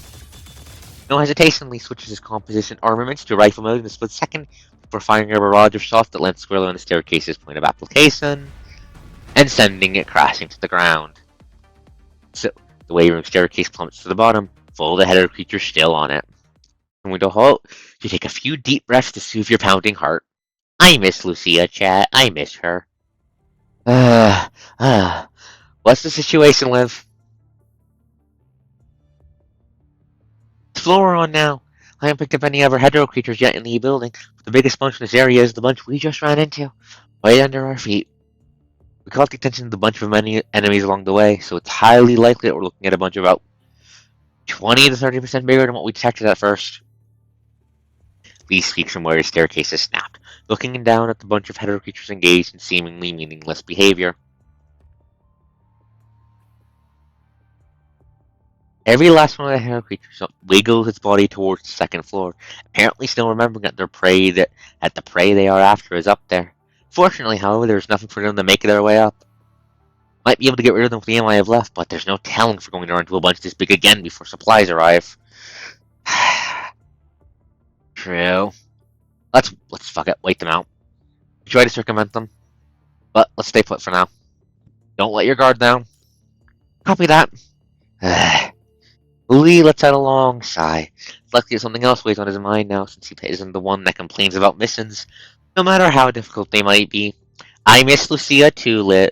I miss Lucia too, Lee. I miss her too. Don't worry. She'll be okay. She'll be okay. We just need to not get eaten by the red tide and everything will be okay. But what's wrong? How's Lucia doing? Liv drops her head at Lee's question. It's probably the question they've both been meaning to ask the entire way, but never had a chance to. Well... Right, Many people have never missed a chance to ask you about Lucia ever since she got back to Babylonia. Her mind has been put under round-the-clock surveillance as she was deemed a potential risk for having private contact with an Ascendant. Science Council in charge of the control course for monitoring and investigating Lucia's mind and will eventually deliver multiple parties to findings based on her memory of data from when she was in contact with an ascendant. Do not fucking no, I do not want to skip the story. Mouse, do not fling yourself off the goddamn thing. I'm not upset about this. I miss my Lucia, but this is a reasonable thing to do. This is a reasonable thing to do, especially because the ascendant in question is well, Alpha.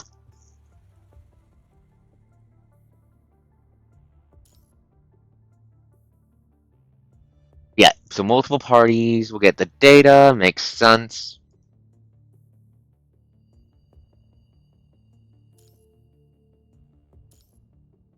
On the surface, seems all seems like harmless enough practice of investigating and data collecting, except no one can say for sure when surveillance is going to stop.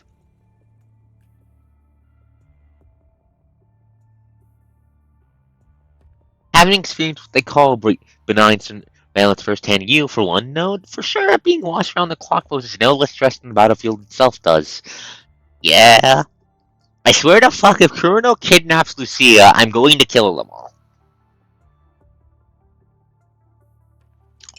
You, however, take comfort in the only saving grace of it all. One that currently works at the Science Council. Oh, right! I fucking bribed Asimov. I bribed Asimov last time. So, I guess that makes us partners in crime now. No? You hold your hand out to Asimov. After a brief moment of Asimov, at a brief moment of hesitation, his hand grabs yours. It feels a little cold. Before you can answer Lee's question, however, you see an email in your terminal. It's arrived right on time from the Science Council. There we go. Turn your terminal to face both Lee and Liv so they can see what's on the screen. On your screen now is a partial record of mind overloads from experiments in the hyperreal frame, except the record comes with detailed notes and analysis. Wait, what is this? Lee, I think you'll probably want to. Dumbfounded, Lee looks at you, apparently awaiting some sort of approval. We'll check your terminal's virtual keyboard to Lee. With it, Lee works away immediately. About half a minute later, they having been extracted and reordered, the notes and analysis that came with the report have been turned into an email of just words. I love being allowed to do schemy shit like this now. It's so good. Toto 6. The regular checker today. She felt a little tired, but she was doing fine. Bruno raised a few questions late last night about the open report. It's all under control, though, so don't worry. The control court has asked for reanalysis of certain data. I demanded an explanation given our shortage of manpower. They haven't replied yet. Their motive is yet to be determined. Best not to let our guard down. Why would the control...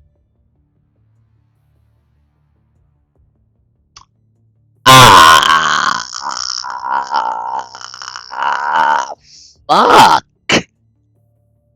Isamala, Is she, Mrs. Merciful One? Are you making your fucking move? Is this your bullshit? Is it your turn to get on the making me suffer train? Is that what you're doing today?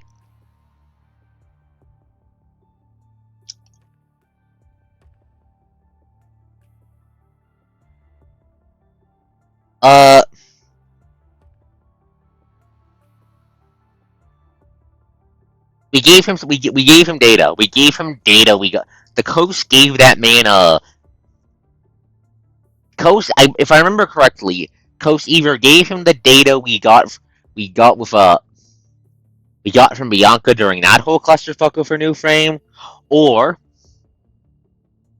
the data that Future Nanami sent back. We either gave him that data from the incident with the tower, or I think it was data Lucia gave us. It was one of those three. I just can't remember which it was off the top of my head. I'm pretty sure it was the time fuckery data though, because it really surprised Asimov. Doing fine. That just refers to Lucia, right? Doesn't know that we have to have him out there to help us from the inside, but exactly when did this? Police apparently guessed the identity of the email sender, since the person has helped them out on countless occasions when it comes to the hyperreal frame and the hetero tower incident. Oh, when Lucia just got back to Babylonia, I didn't see any of this coming at all. Which is why I failed to bring you all up to speed. My apologies. No, that's fine, Common. We know you're always looking out for us. There's no need for you to bring this up anyway, so nothing happened. Fly! Die! True. Glad that Lucia is doing just fine, but, well... Liv seems to have recalled the whole surveillance incident from before, her face growing heavier by the second. It's okay, Liv. Right when you're about to say a few words to cheer up both Lee and Liv, you pick up a barely audible noise.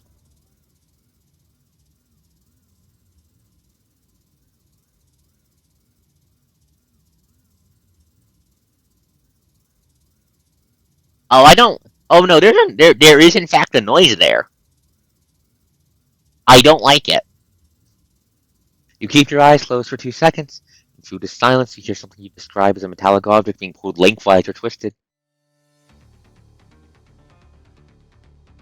Before you can tell them about your noise, however, Liv is already busy surveying your surroundings again, while Lee trains his weapon straight at where the staircase just snapped. With no new target found, the enemies downstairs are still our main targets of interest. The staircase is gone, but they're still trying to make their way up here. The staircase completely snapped away from the floor you are on.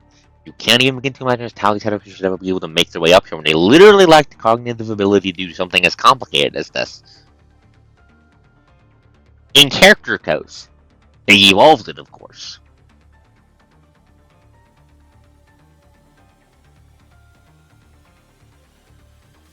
From the severely destroyed staircase, a few razor-sharp parts stand coldly in the air, reminiscent of the sharp fangs of a menacing beast and making it close to impossible for anyone to set their foot on the staircase.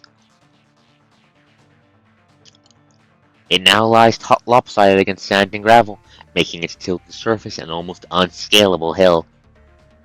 Anyone in their right mind might try to think the luck of getting up here would definitely be seek a different path, or work with some sort of tools at the very least. The hetero creatures down there, however, have for this entire time been trying to make their way up the destroyed staircase. Then you hear a weird noise coming from the staircase. Same noise you heard just moments ago. Metallic object being pulled lengthwise or twisted. Then it hits you. It's the hetero creatures that are making the noise as they crawl over what's left of the destroyed staircase. Wait, do you see what that one is doing over there? Looking at where Liv is pointing, you see a hetero creature slowly inching its body towards the staircase's razor-sharp skeleton that's poking out of one of the stairs. Belly, the softest part of its body, against the needle-sharp skeleton of the case, the hetero creature does not come to a halt. Right when the skeleton stabs through the hetero creature's belly, you can almost hear the crispy snap inside your head. Despite the cut, however, it keeps moving. Liquid coming out of the wound slowly dripping amongst the fragments, turning, before you know it, into a river underneath the other hetero creatures. When that first hetero creature finally grinds to a halt, the second one is already stepping on its dead body, commencing a ritual of path paving one stair up. Oh, I hate that. I hate that. Why? When did they learn to do that?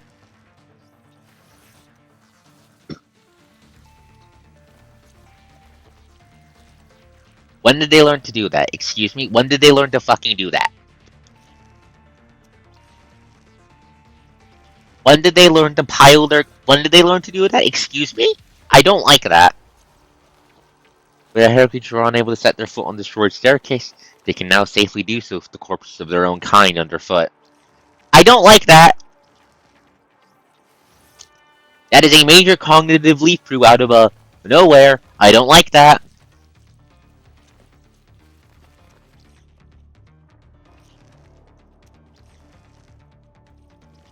The weird noise you heard earlier is the sound of the staircase being squeezed under the weight of all of the hetero creatures trying to make their way up.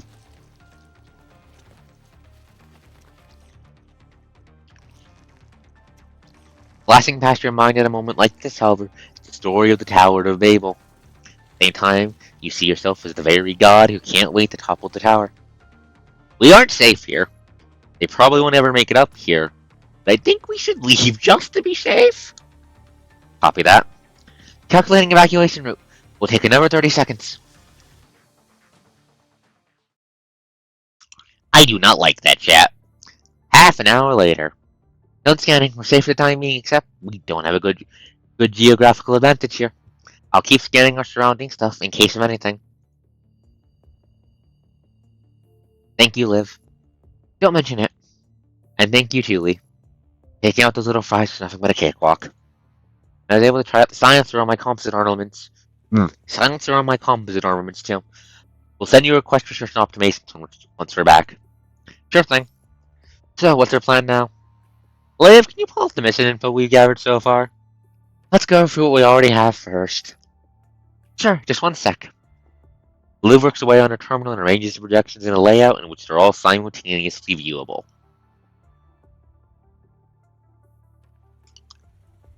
We had 3 sets of mission coordinates in total. We've been investigating them in descending order and are so far done with the first 2. We're at the 3rd location now. First set of coordinates is located 16 kilometers outside the area covered to the central purification filters. Characteristics of the location are the speed at which the plants wither and the excessive density of the punishing virus found in the soil. Okay.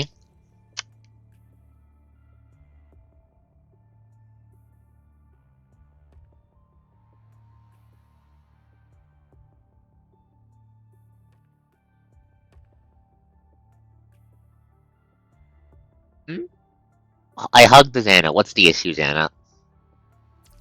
Normally and theoretically speaking, an area of coverage should be slightly bigger than what's publicly announced, forming what they call a partly shrouded area that falls short of being as effective as the actual area of coverage.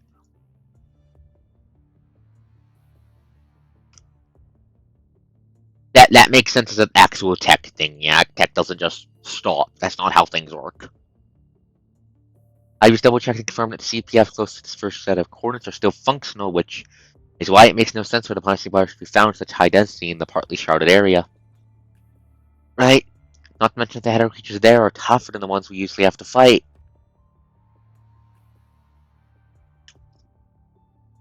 Could it do with the density of punishing virus in the ground?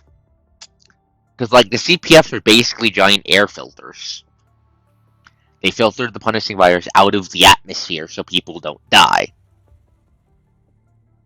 But if the punishing virus is in the ground, then I don't think the CPFs can purify it. Not unless we, like, rig them up with fucking Omega weapons and, I don't think the moon base is fully operational yet.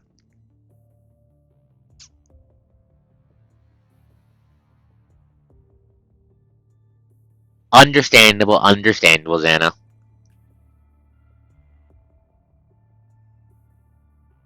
But they get a power boost from the punishing virus. The question is, where did these nutrients come from? Nothing has occurred in the area that might have caused density of the punishing virus to rise. Second set of coordinates. Second set is located 5 kilometers south where the racing area 46 used to be. It's within an area of coverage, but the CPF there has stopped working.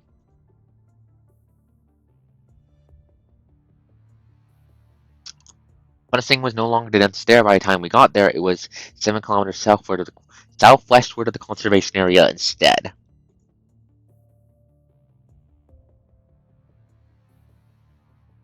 At the new location, 7 kilometers southward of the conservation area, we came across a pile of dead bodies of hetero creatures. It occupied about 96 square meters?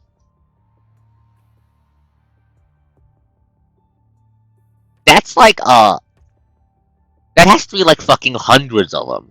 That has to be like hundreds of dead hetero creatures. What the fuck? Based on our observation, that's a goddamn. Yeah, that's an absolute metric fuck ton of dead hetero creatures. Why the fuck are they in a pile? Based on our observation, we believe some of the corpses degraded and made their way into the soil. Okay, so is the punishing virus just directly fucking with the soil?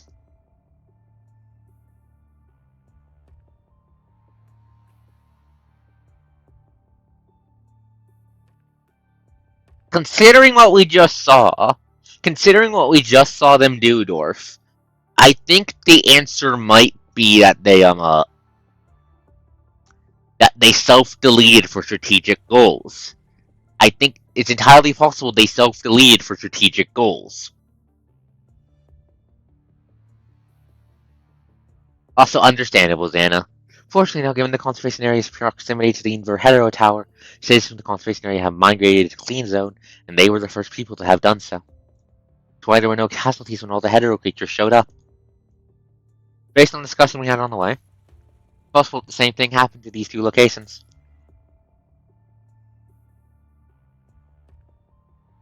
You mean how a bunch of hetero creatures died and their bodies degraded into the soil? Okay, no, it looks like it would. Okay, it looks like the hetero creature assault was the death was done by us. We Babylonia killed them for trying to smash a conservation area.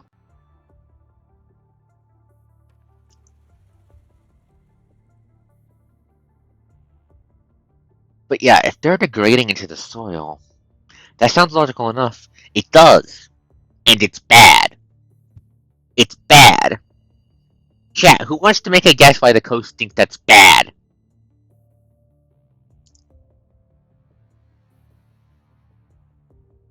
Who wants to make a guess what the coast is thinking of when I say that's bad? Coughed up. Yes, I'm thinking something more, short term before it red ties the entire planet. Food chain. Food chain. If large amounts of the punching virus are seeping into the ground instead of forming into the red tide, then that punishing virus is going to get into all the plants, which could just work its way up the food chain and kill the fucking biosphere.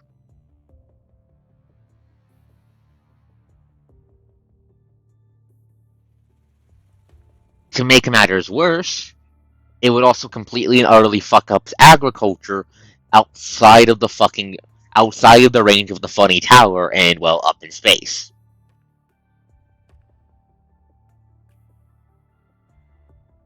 In other words,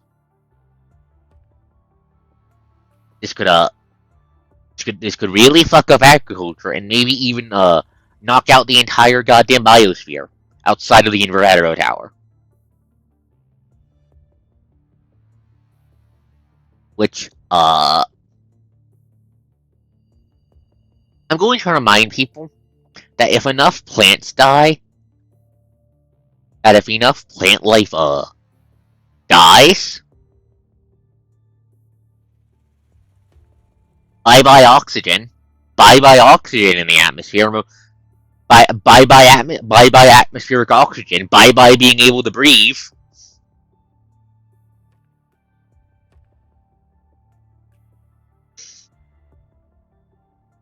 Which would just bad, very concerning scenario.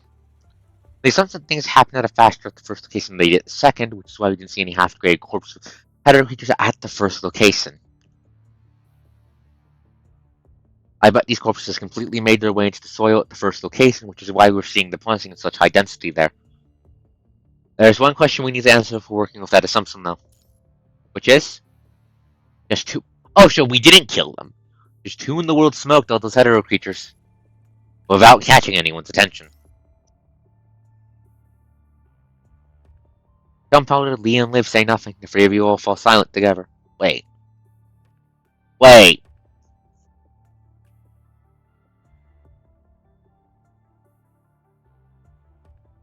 So I'm thinking.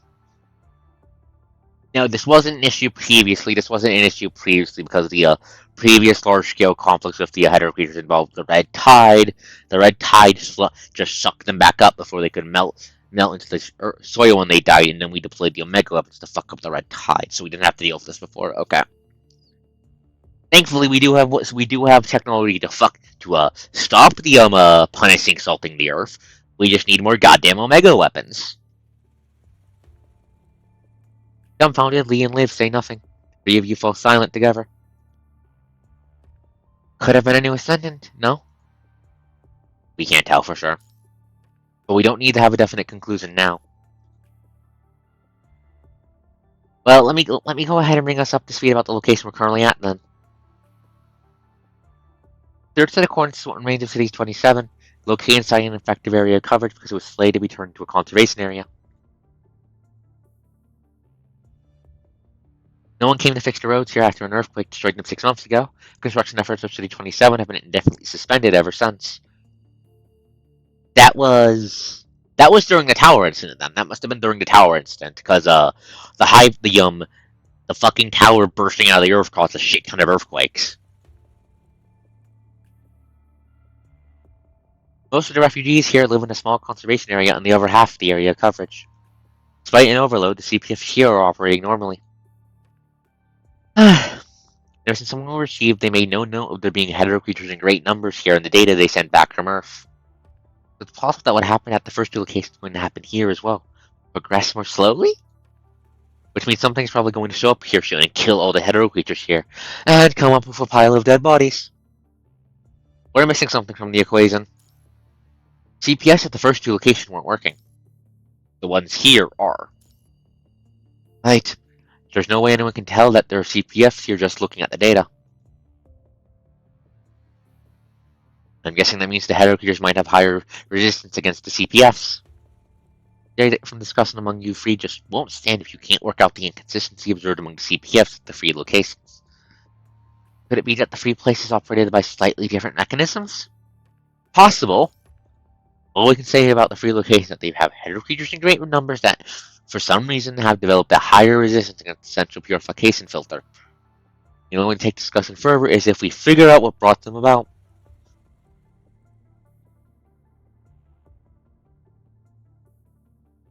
The discussion once again are reaching a stalemate. You're on a mental search in your head, hoping to find any missing piece that might explain what's happening. Right then, all the projections go poof without a trace. We got company coming. Hetero creatures are coming this way, and we need to get out of here. Get the transport craft to pick us up as we go. Wait, aren't we heading straight back? Or are we going to stick around and wait for whatever can kill the hetero creatures to show up? There's no telling if we can make it out of here with the thing around. We should err on the side of caution about Lucia. Right, 1 sec now. Kos, we are not fighting an unknown super unit without the entire whole ass squad. Lee. Fair.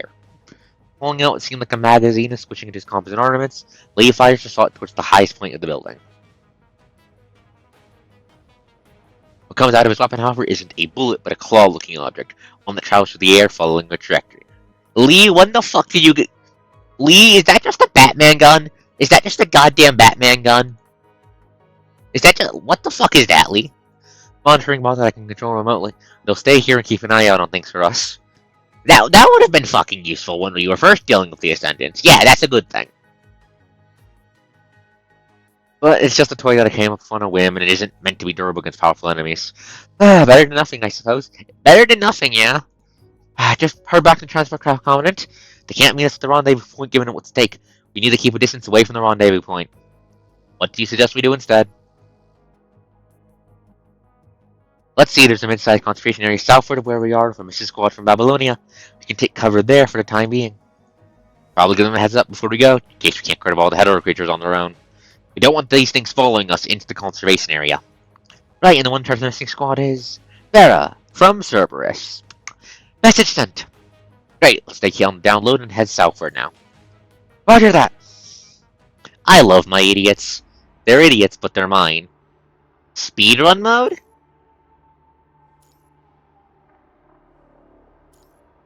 No, thank you. I don't want to speedrun. I like engaging with the storyline.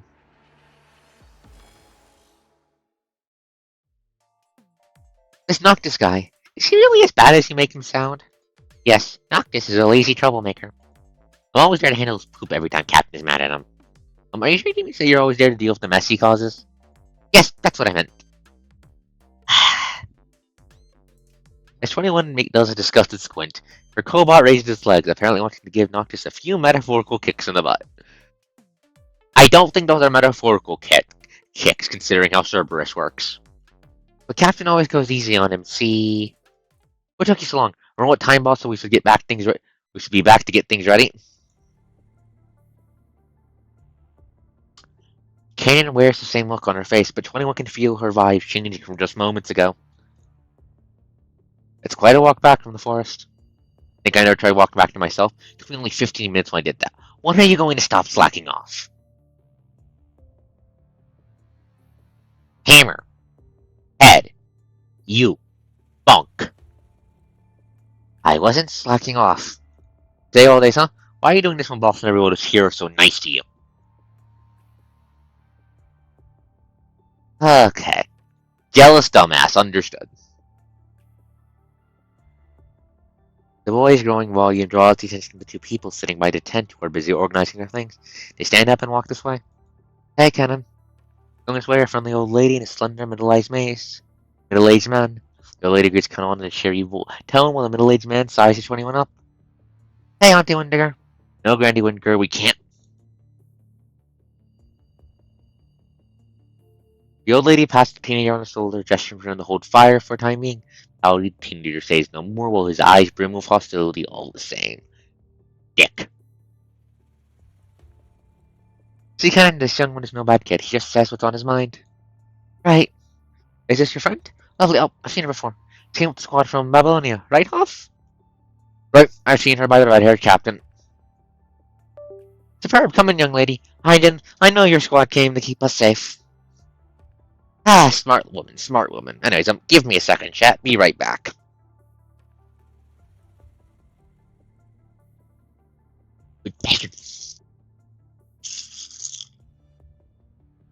Stupid bastard flies. Die.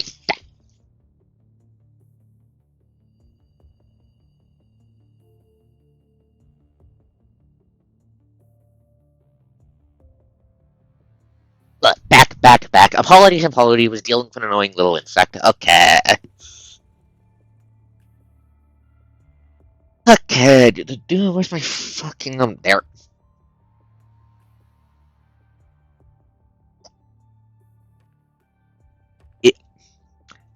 I was not dealing with you. I wouldn't call you an annoying little insect. Dwarf good.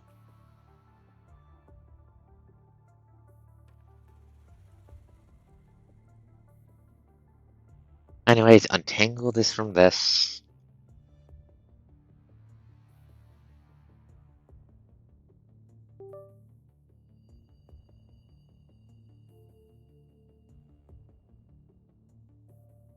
Thanks for coming, young lady. I know your squad came to keep us safe. We're celebrating Self-Salvation Day today. Commemoration of one salons led us in forming the self-help group. Let's go and get rallying a bit. See, Hoff and I were just organizing the light bulbs that we're decorating the tents with. Boss being too nice to her, I swear to God. Come on, Lilin. Let's not go there on a day like this. Cannon has got away with recon. Salons always has good things to say about that. Wait, you weren't jealous of her because of that now, are you? See, Conan, plus, and you really don't want to hold a grudge since we're all living together. I'm sure you'll be amazing with capital A when you grow up. She only shows up when we're handing out supplies and keeping an eye out for potential threats is all she ever does. Else doesn't even really talk when I talk to her. How am I supposed to see her as one of us when she's like that? Maybe if you didn't respond to her being around with pure active hatred, maybe she'd be nice to you if you didn't, act like how you're acting, you fuckboy. It's quite simple. Be nice to people. There are always strings attached whenever we need our help. Ain't seen never such a greedy leech if you ask me. I even hear her saying all these words and phrases sometimes I don't understand. She's just weird. You're a fucking idiot. We never asked her to come down here to help us turn the government. Please isn't helping us for free, as we all know. Lilin? The old lady's face grows heavy at the name of the mentioned Saren. Middle-aged man by the time Hoff wastes no time giving Lilin a piece of his mind. Realizing what he's just done, the teenager says nothing. I didn't mean to. Thought you came for your squad to help us find people that went missing. What's taking you people so long? What are you done goofing around to lead? Just go and find Saren already. Lilin directs the question 21 in a slightly quiet tone, hardly knowing that he isn't going to get the answer he wants to his question out of her. Hurry up and get in. Dinner should be ready in a bit. Nodding at Hoff, Conan grabs 21 by the arm and dashes off. 21 looks back, sees the gray-haired woman in the arms of Hoth, her shoulders shivering slightly.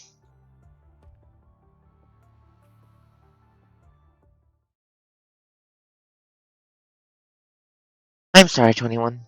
What are you sorry for? How you were treated back there. It's all my fault.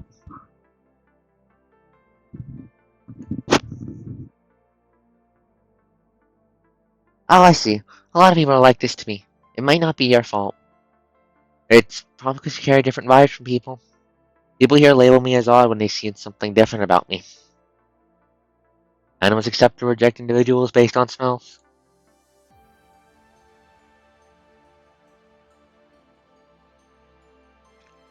Humans might differ slightly from animals in certain ways, except feelings don't lie. That's the way Lillian treated you too. Basically, he saw you as an oddball too. Well, he can go fuck himself. Well, saving grace though is that he apparently guessed who you were, which is why he can spew more venom than he already had. No 21 wonders he somehow picked up Can's vibes hanging out with her. What people think of Vera and Noctis when they see them standing with her. Wonders if people want to throw Vera and Noctis to the garbage yard too, just because they hate the Cerberus. Just when 21's... I saw that flicker. Just when 21's mind is about to grow agitated, she feels the sting from the restraint around her neck, subduing the ripples in her head with pain. Are you feeling okay? Hey, come on now, it's about to start. Ronnie, I'm not even done here yet. Hey, wait up! Which one can answer Colin's question? The shrines grow rowdy with people gathering around the biggest tent in the base. Hey, if you aren't in a hurry, would you mind if I walk you out with you after cleaning my share of supplies? I doubt there'll be anything useful left after for me to claim if I don't do it myself. Ken asks 21 with a somewhat awkward expression. 21 nods. Ken once again ensures that 21 feels fine before they head towards the tent with the crowd.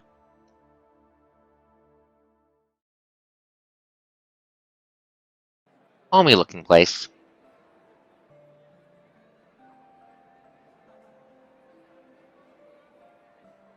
Inside the big reinforced tent bustles with people, most of whom have a smile upon their face.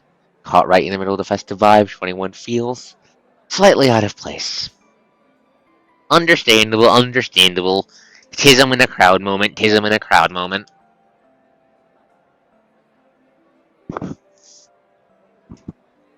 Okay, there we go. Microphone. Yep. Mixed with the burnt smell of low-quality tobacco and the odor of human bodies, the smell of heated food fills the air and warms the belly.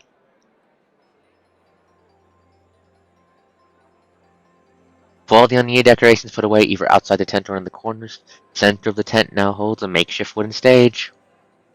One side of the wooden stage is lined with a slightly disorganized row of long tables, with cups sitting on one of them. People will gather around that table to get drinks.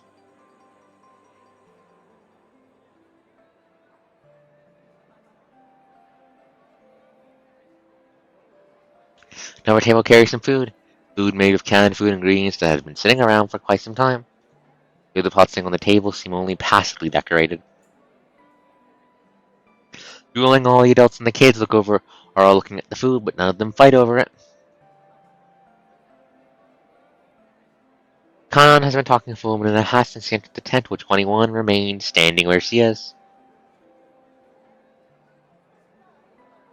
Looking up, 21 sees yellowish light bulbs hanging in the tent. Blasting cords of light line the overhead beams in addition to the main source of light.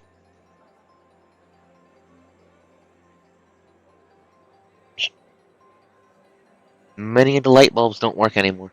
The specks of light here and there still mesmerize 21.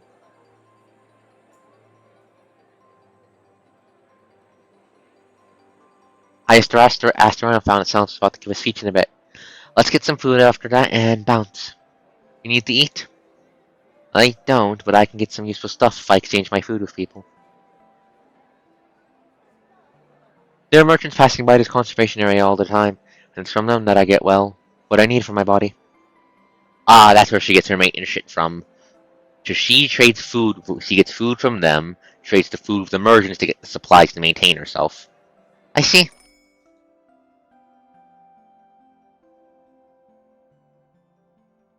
Right then, at the clangs of someone beating on a piece of animal tableware, people all turned in unison to face where the clangs came from. Enough it, the crowds fall quiet.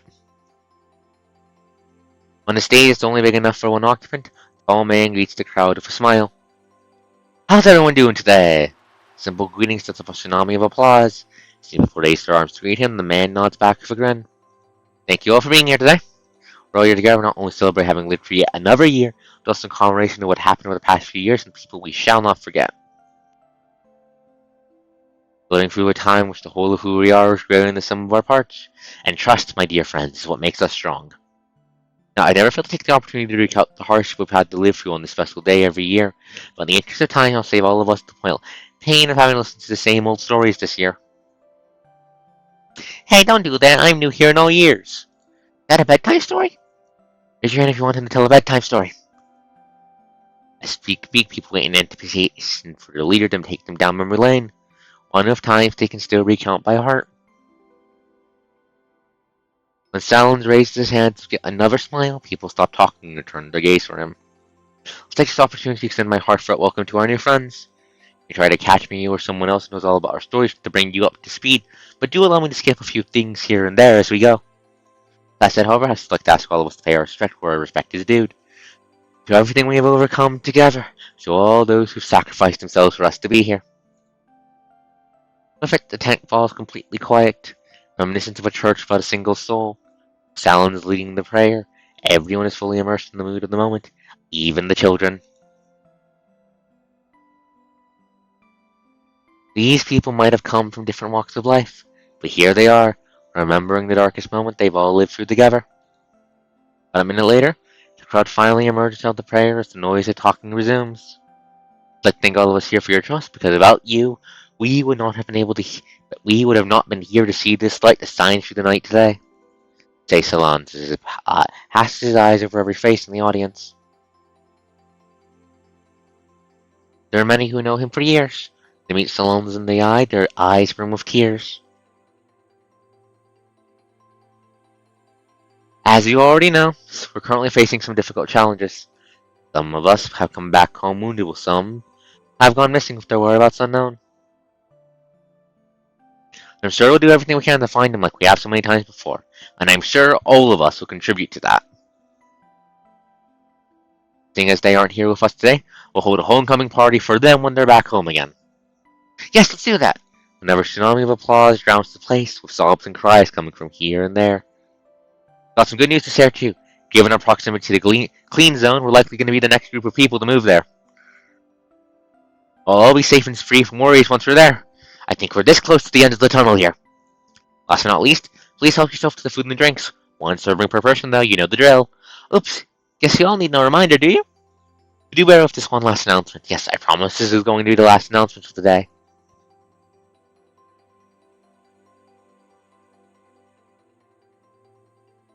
This gathering is only going to last for 2 hours, and you're free to go partying in your respective tents after that. Please refrain from being outside after the gathering, and that's that. The good news in Salon's good sense of humor lighten up the mood. People from the fringe of the crowd start making their way towards the table with food. Another group of people surrounds Salons, taking his hand and making small talk with him as he walks down the stage. I'm done.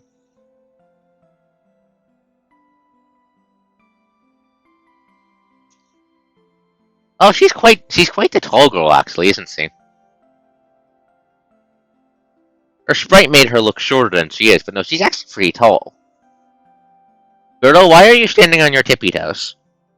I saw that. Girl, why are you standing on your tippy toes? Do I need to shoot whoever designed your frame for giving you heeled feet? Do you have built-in heels I need to shoot someone over? Kanon made her way to the long table of food even before Silence finished his speech. Got her share of the food before people started gathering by the table. 21 keeps her eyes fixed on the group of people surrounding Salons, apparently not ready to go. Hey, what's the matter? What are they doing? Why are they doing that? Don't they need their supplies? People do that to ease themselves for the pain they feel inside. What about you then? The big guy just thanked everyone here, and that includes you, Kanon. Salons is probably a reliable and trustworthy person, but he's their leader here. Anyone who wants to be a leader here has to become a part of them. Which is Not something I can do.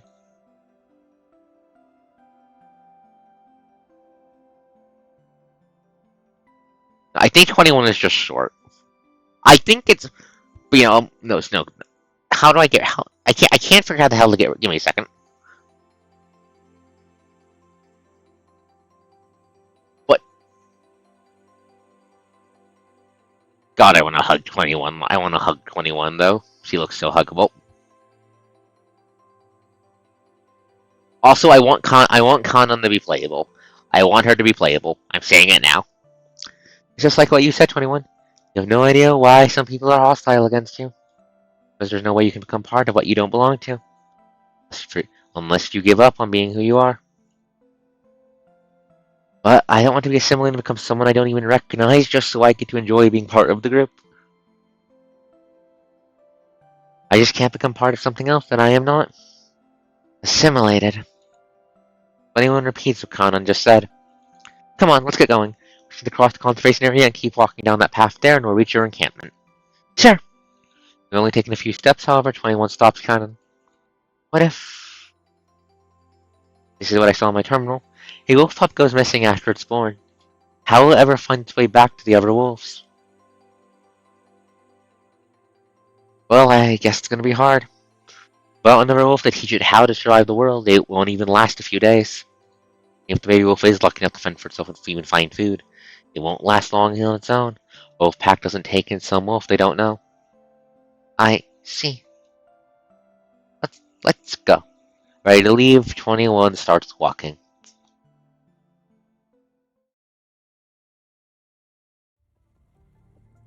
Cannon, wait! Right when 21 and Cannon about the exit tent, Salon calls their names from behind. Makes a beeline for them as they refuse drinks from people that try to pass them. Not going to stick around for a little longer, Cannon. This is a concert from Babylonia, I presume. How are you? I can't do that. It's almost my shift now. But I thought that was supposed to be Musar's shift. Oh boy. Guess he meant it when he said he was going to drink until he dropped tonight. Cannon responds with a nod, apparently not wanting to continue the conversation. In a quiet tone, Salon says what's on his mind. I heard about how Lilin treated you today. I'm sorry for what happened. He just has a hard time changing the way he is. You're a good man, Salons. You're a good man. Clear to see that you're a good man. Keep being a good guy. Talk about one and all for a long time. I'm sure he got that off me. I mean, that's what's been helping us through the toughest times here. Anyhow, I'll have a talk with him. He's really helpful, and he's on good terms with most people here. The way you can live can come across as a little special here. That's not to say you need to change the way you live, of course. I'm sure you know that. It's just that the way you live your life probably reminds Lilin of what he's experienced in the past. The asshole teenager from earlier. The asshole teenager from earlier. It's because of what happened that... Anyway, do allow me to apologize to you on his behalf. That's fine. Auntie Winger had it all smoothed out for us. Oh, is that so? That's great then. Right when Silence is about to say something more, a dead drunk woman sews up and stuffs a mug of beer into his hand. Silence, that was great when you said you are... Uh-oh. Geez, Susie, how much did you drink? Just wait. Come on, we gotta do this. Bottoms up. And you just do whatever floats your boat. Seeing what's happening, kind of nods to Silence and, elbowing her way through the crowd that's gathering this way to look at the scene, leaves the tent. Asshole teenagers who got grumpy at who didn't like that canon is different. Little guy? What are you doing? Well, in the canon, it's this way. Oh hey, a transport craft. Let's go, buddy, back to our place. Okay, how time flies, another year has passed. I can't help but think of Tangston on this day. Yeah, we could have buried him in a nice place in the olden days. Must be hardest for Salons. Tangston and he were best mates for so many years. Even quit drinking after Tangston left us. Huh? Why did I see in his tent then? He saved them for Tangston. Saw it once. Bought 2 drinks but didn't have any. Just talked to the air for the whole night. Poor guy. Good to see he's keeping up good spirits and all this. No, why is he not playing? I'm gonna miss some time. It's quite old. Let me have a look. Stop it, you drunkard. Not drunk, I just had 2 sips. Just stop, leave it alone. Can I poke it?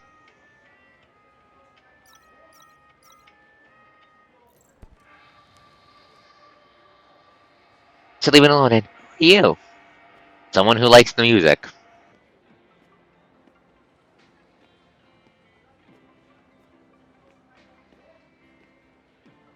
Where are we going, little guy? Oh, hey, Babylonian country. No news at all? Sorry. It's been days already. Have you really been searching seriously? We do our best to locate the missing people. Buddy, no. But Buddy, no. Well, how is this possible? Hey, what the hell is that thing? Buddy! Buddy, what the fuck are you doing? Where are you going, little guy? Little guy, why are you making emojis? What are you doing? Little bastard, what are you doing? Little guy? Little guy? Little guy? Little guy, what are you doing? Why are you being a cryptid? Get back here. Why are you being a cryptid? Wait here, I'll go around. Why are you being a cryptid? Must be on the way here. I have no idea what happened to them.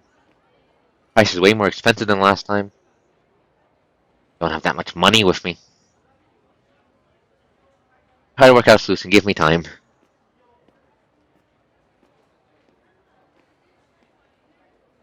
This is the way, and I'll get the buddy. Now, is the little shit going to be a little fucker and run for the thing again? What the fuck is that? Why is it purple? What the fuck? Huh? Strange traces. Buddy, check these out. No. I can't use your eyes anymore. I'll figure it out myself. That guy does not pass Buddy's vibe check. My eyes said... There could be the smell of the enemy. There should be more around here. Buddy, see if we can find the source. Okay. I love this little bastard. So I'm not used to it, but I can't connect the buddy. Where's he going this time? This way. Oh, I see that. I see that growing in there. That's on the roof. Why is it on the roof? That guy did not pass Buddy's vibe check. Do not insult 21's performance. Buddy will vibe check you, and you will not like it. Found anything? Let me check. Alright, come on, forgetting I can't see what you see anymore. Activating digital vision. I'll go around, wait for me. Wait, snore. Unknown slime. Snore. 21, did you name the little bastard Did you name Buddy Snore? Is that Buddy's name? More of the unknown slime. Change traces against. Why are they left here? This should be it. Oh, that's a lot of it. Oh, that's a lot of... Why...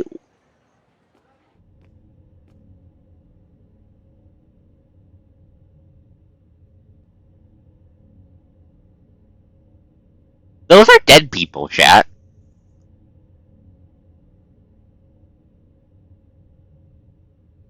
Chat, those are dead people. Chat, those are dead people. Yeah, that's not good, buddy. That's not good. Let me check the other guy first.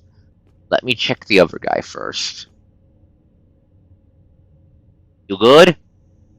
Dead guy. It's a concentration area resin. Legs are deeply infected while we trace tissue coming out. Blood blisters can be found on the exposed skin. Deeply infected, tissue fluid, blood. Okay. I think Buddy is her nickname. I think Snore is the proper name. How did this guy die? Dead person, just traveling merchant. Her chest was torn open by something. Signs of infection on the skin and on the wounds. Drinkers of black mud, body still warm, she must be dead recently. Already dead.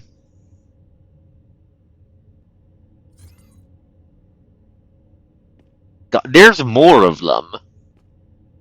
I just saw that over there. Why are they shoved in the corner? More strange. Trace of human tissue and punishing virus. Was there a fight?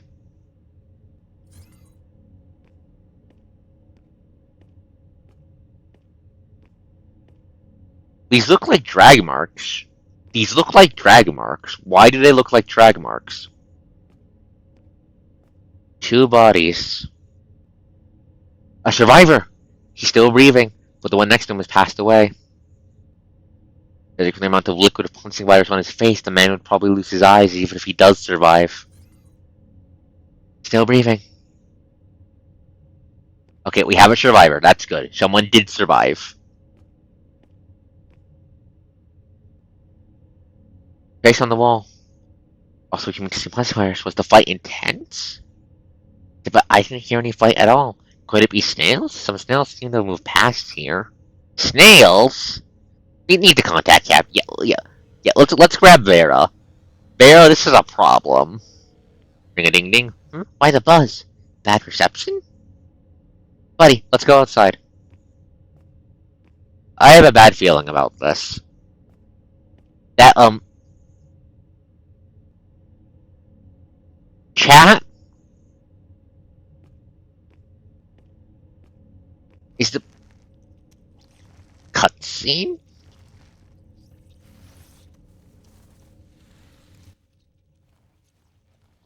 What is it doing? Why is it making noise? Those are... lizards? Hello, lizards. Hera protozoa. Oh, I love them and I hate them. They bleed when you stab them. They bleed when you stab them.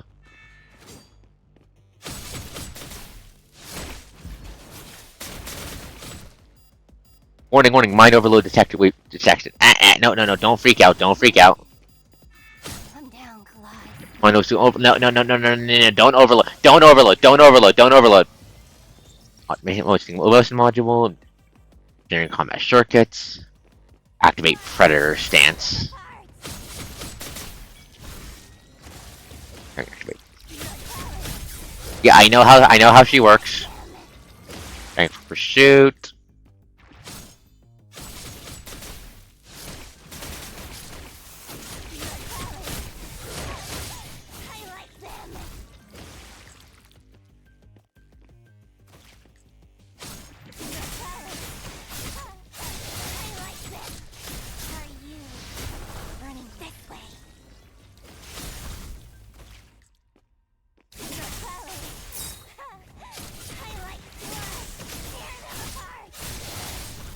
Game. There we go. You. A lot of shit. They turned her emotions off for a second there, but hello, protozoas. Why do you look like Resident Evil enemies? They explode. They explode.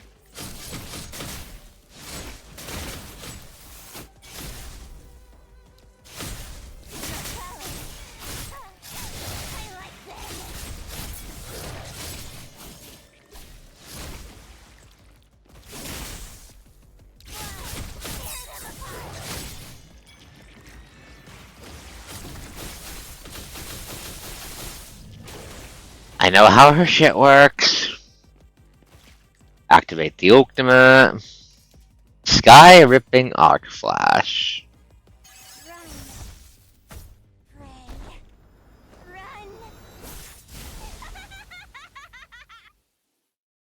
My speed rising, line restoring frame control. No. Oh god, that's not good.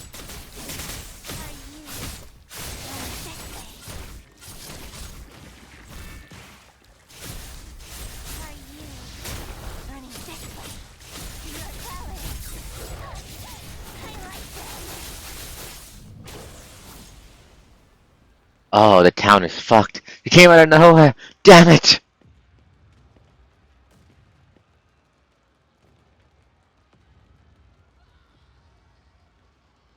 21, you're here. That's great. You're injured. We were ambushed. Anyway, go and bring Captain here. That way. Hurry. Kinda, but they're too baby to be dark side Digivos. You good, man? You're not good. Okay. We go through the fire.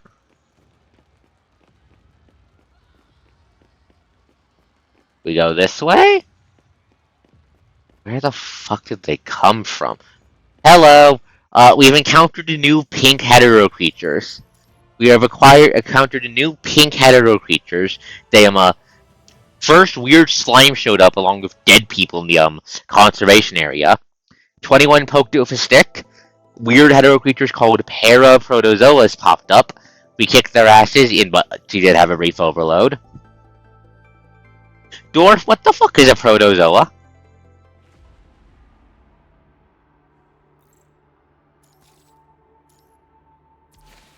Yeah, no, the conservation area was just hit by the punishing virus. Ah, concerning.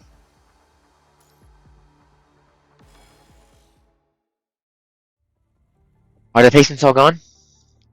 They are rushed away to the conservation area, having learned about what had happened. Having quickly purged the encampment, Vera asked Lance to quickly tally up the people there. 4 left in the house, 1 still breathing, other already dead. That's weird. I've seen quite a few of them barely even able to walk when I came to check on them yesterday. Did par, par, paraprotozoa, like parasite? Did these come out of the people? Did these come out of the people?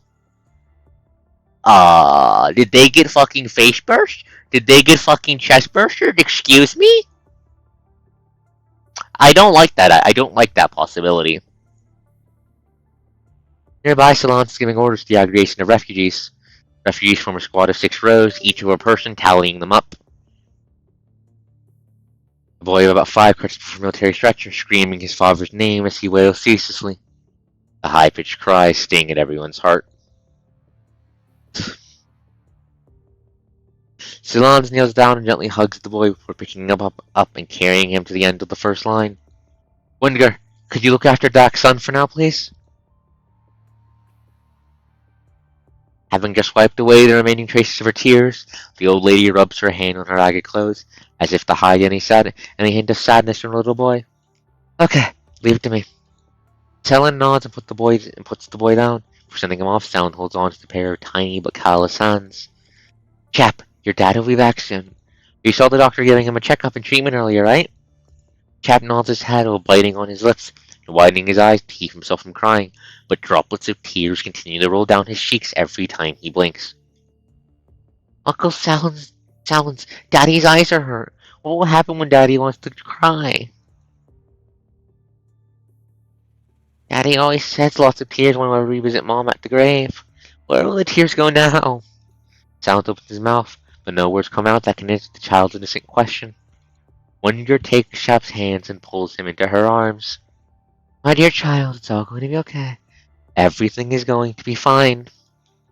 Chap follows Wonder into the first line as Salons points at a colleague, counting each person in the line. The colleague in turn gives Salons an okay signal. Roughly 3 minutes later, when everyone's been counted, Salons approaches Vera.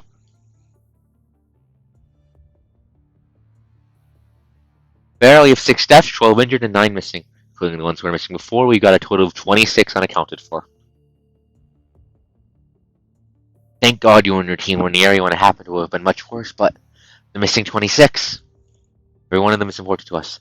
I know you only have a few hands, so if there's anything we can do, please let me know anytime. If there's anything, I will, but let's make sure these people are safe first. It's good to see Vera being nice to civvies. Good job, Vera. Vera points to the crowd behind Salons. One of my members told me that the hero creatures appeared inside the makeshift shed. If my memory serves me correctly, that's where the injured were cared for. Is that right? Yes, before you arrived, said it was a resting spot for merchants and informants, but we took over the place when the infected grew in number. They got chest bursted. They got chest bursted. Fuck, they're getting chest bursted. They're getting chest bursted. The punishing virus shouldn't do them. It's not turning into the red tide anymore. It's just fucking forming into whole ass hetero creatures now. It's just making the monsters in their bodies. What the fuck? Who was the last person to check on the site before the incident? Is he on the deaf or missing list? It was a nurse by the name of Vane, about 20. She's also one of the missing. And Doc, he's not a professional nurse, but he's been learning how to care for patients ever since his wife passed. Anyways, he's been helping out instead. It's weird seeing Vera. I mean, Vera. I mean, usually when we see Vera, it's in the context of she's busy with Blob's bullshit. This is Vera when she's not busy with Blob's bullshit. This is unblob's Vera.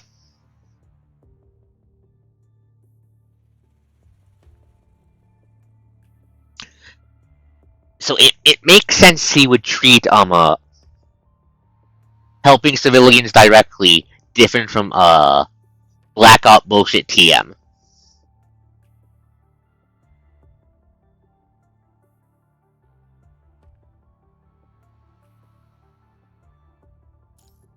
His face is severely infected, which caused some complications. Doctor said he wouldn't wake for a while.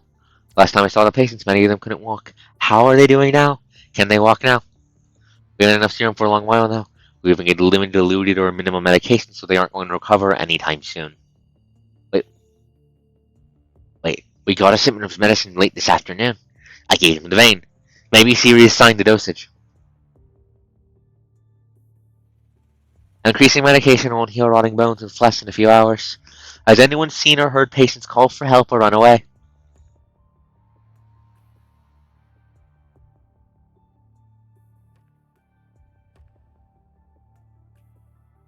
Wait.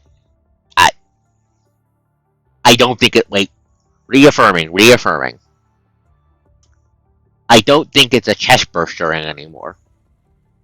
I think it's just a. I think it's something more direct.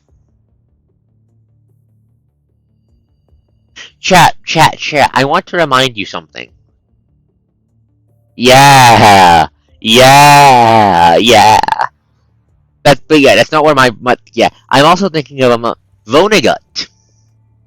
We know via Vonnegut tolerating world's worst gay man's bullshit that Vonnegut is very interested in finding a way to upload people with the punishing virus.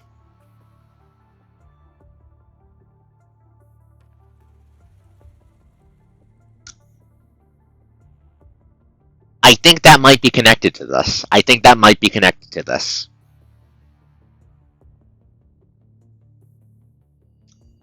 Because obviously, if you want to upload people with the punishing virus and just shoving them into the red tide isn't working because it's just blending them together,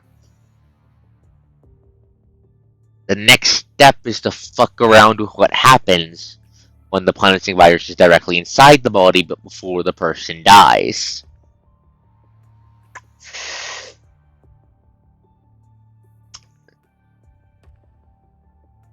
We're all enjoying the precious holiday time when it happened. Nobody saw or heard anything before the white-haired guy who's one of us noticed the monsters. What about the entrance to the set? Any sign of damage? It is, but we don't know what caused it. Everyone was panicking and fighting inevitably caused some damage. Vera looks past sounds to sight until not just so long ago was filled with joy and laughter. This makes no sense. How did the patients move elsewhere? I think we saw where the patients went. I think we just killed them. Or what was made from them. The hetero creature carried them off. There should be witnesses or tracks. With that, Silence fell silent too. How about you help me out now? Get everyone to know on some urgent tasks gathered at the clearing. I'll leave a few of my people here to protect you. Give me half an hour to search for the area.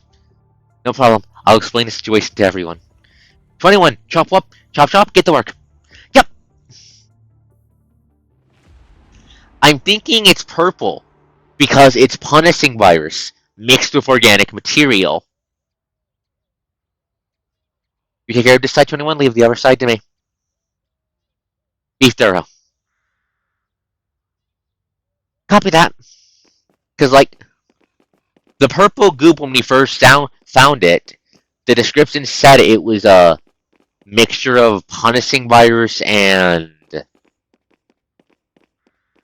organic tissue.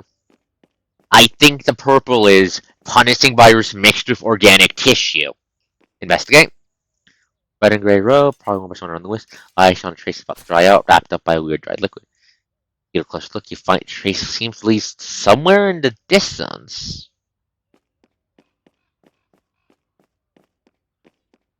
I'm thinking it's purple because it's punishing virus mixed with organic matter. And well, punishing virus makes organic matter rot, at least in humans. The dwarf. Status check. Doesn't rotting flesh normally turn purple? Evacuate this place, not safe. We just need a little more time. Our friend is sick. We left in a rush, forgot to take the medicine just now.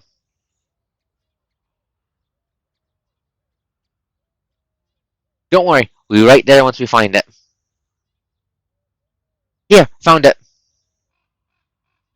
2 bottles, just take both. Go, go, go, go, go.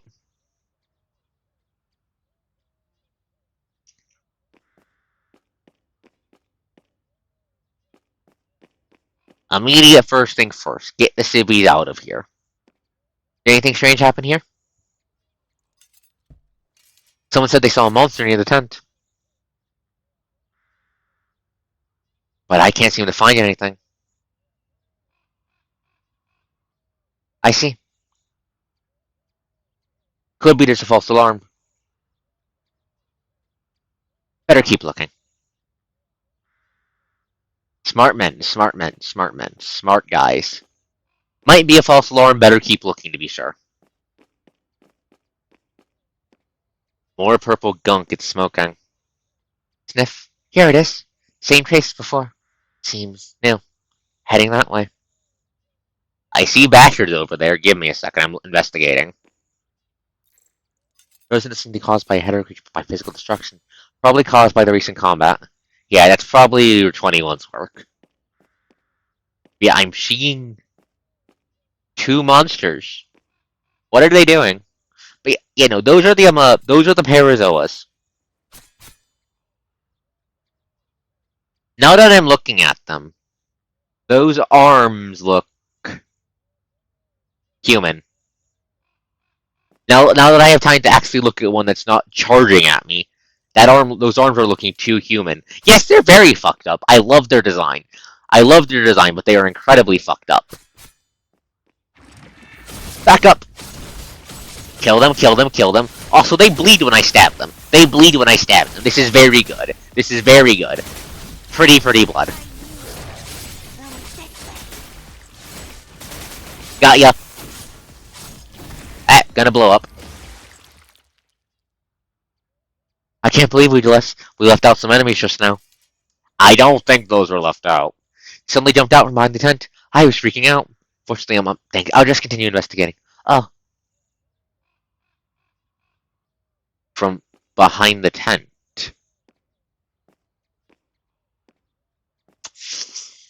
Yeah, I think I know what happened to the missing people, chat. I think they're being turned into hetero creatures. Or at least their bodies are.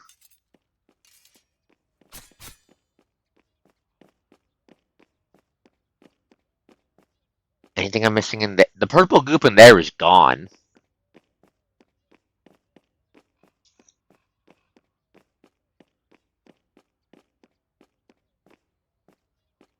Let's just look over here and make sure we don't miss anything. Because, better safe than sorry. Oh, there's Vera.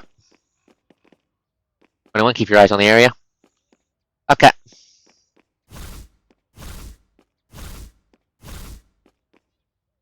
More Parazoas. 3 of them this time. But yeah, no, look, yeah, those are fucked up. And look at the arm. Look at the arms.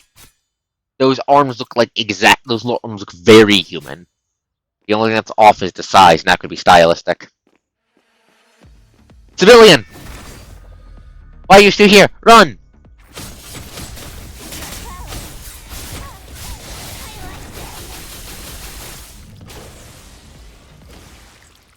New enemies. Did I miss them just now? I'll go back and double check. Be thorough, Captain said.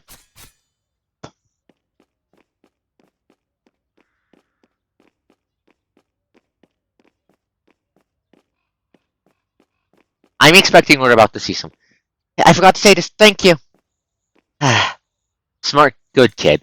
Good kid. Okay, yeah. I'm thinking those are, I think I know what happened to the missing people. Captain, 21's task complete. Found anything? Number 21 found. More of them! Monster, help! There's still monsters on the base! Save their report for later. 21, stop them first. Okay. Here, catch this ultimate.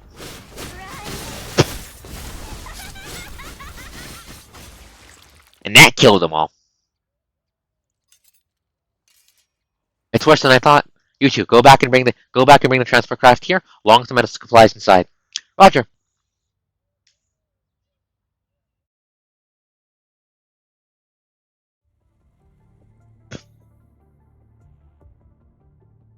Tracks, they went that way. 21 points at the head of the creature tracks he just discovered. It's a dragon mark. Silence, is there anything out of the ordinary at the northwest base recently? Mooster, Lil, and Cannon, come over here. Have you guys noticed anything unusual in your patrols? Northwest? Nothing I can remember. I've been going short for the past week. The Northwest, the boy and the girl alternated. Mooster points at Cannon, and Cannon's about to answer Vera's question, but Lillian cuts her off. This is the asshole kid, by the way, Xana. No, do no auto. I assure you there have been no monsters in the Northwest for the past few days, or I would have reported it already. But I think I haven't seen anyone pass through that main road these days. Usually we see merchants or other travelers on the road 2 or 3 times a day. What about you? Vera focused her eyes on the only person who hasn't spoken, but speaks in a hesitant tone, taken aback when she realizes that the girl isn't human. Vera's mental train of thought. Please don't be the Ascendant responsible for this. Please don't be the Ascendant responsible for this. What Lillian said is exactly what I've seen too. But I did notice that the woods near the Northwest Recon Point are quieter than usual. Quiet? The birds there don't chirp anymore. The breeze seemed... For 2 days it was too humid, another day too dry. Birds? I've never heard a bird call around there. Where can you find birds here? Deep in the forest. Those little creatures are having a difficult life too.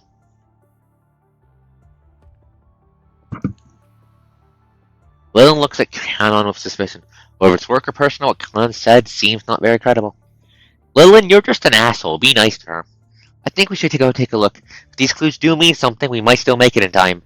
Hey, the guy responds for himself, just to make sure. Is there anything unusual in the south?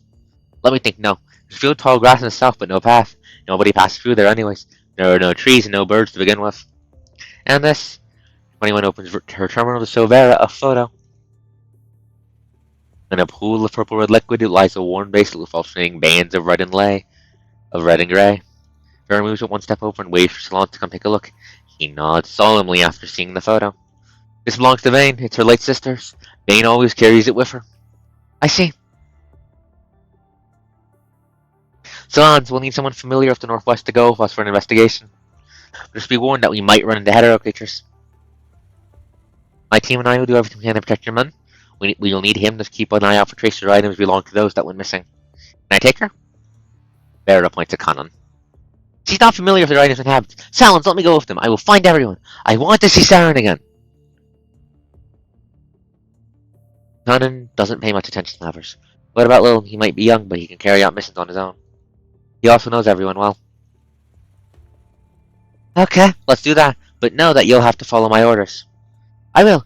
If we see a monster, I will hide right away and won't get in your way. Also, Be aware that we still have no idea what's going on. We're heading out to make sure nothing bad will happen again. Our goal is not to rescue the missing people. I hope you're clear on that. I understand, but I still hope that if you see any of them, please bring them back. Even one is better than none. And I'll send 2 members down south. Pick out a few who can fight her on at least. The south is safer, relatively speaking, and they'll be scouting there. Some people might have run outside the base in a panic. Got it. Smart. Good idea. Good idea, Vera. Good idea. Always good to control for that sort of thing. Dallas approaches a few middle-aged men who begin checking their weapons and belongings after hearing the order. Then he lays at Musar and Kenan as they walk through the group of men. You two go off that group. Remember to spot a bunch of enemies once, run for it immediately. Roger that. Also keep an eye on that contract to make sure she's not someone who escaped the purifying force. If she is, just report her all the way up without going for me. If she's not, just leave her be. Vera. Basically what Vera said. Vera. If she's a traitor, leave her be. If she's a traitor, report her. If she's just not one of ours, leave her alone. Completely reasonable orders. Your construct nod their head and follow Vera's line of sight. Look at Kanan. Sensing attention, Kanan suddenly turns around and scans the surrounding. Few constructs quickly take their eyes off her and pretend they just talk about the mission. You three, stay in the conservation area with the medic. Stay vigilant and contact me if anything comes up. Roger that. 21, what are you doing scurrying about? Time for work. Buddy is not here. Did they steal the little guy? Did they steal the little guy? Excuse me, did they steal the fucking little guy? Understandable reaction, 21. They stole your little guy. I can feel it, but Buddy is not here. Open, Buddy. Open your eye. I can't see what Buddy is seeing. 21 shows her fangs like an angry lion, but she can't find her foe. She faces the ground with an empty stare. As she tries again and again to sync for Cobot, pupils continue to dilate and contract like camera lenses that can't find their focus. When did that happen? Just now? I don't know. This frame connects differently to Buddy. I can only feel a weak. 21 stares off the distance and focuses all her energy on searching for the weak signal from the Cobot. A shock of pain travels to 21 like a venomous snake racing through her veins. Don't concentrate all your computing power to your mind part. Are you trying to fry your brain? But I need to do something about Buddy. No, 21. Try to see if you can sense a general direction. 21, close your eyes to scan the massive signals for the familiar one. I can't. You got to go. I'm gonna make a trip up northwest. If you sense something different from Cobot later, we'll act accordingly. 21? Okay. Scanning for the base one last time, the white hero girl responds positively to the order. Hug her. Her little guy's been kidnapped.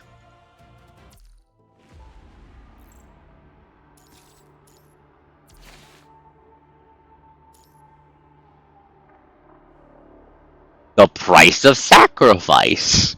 Why is it called that?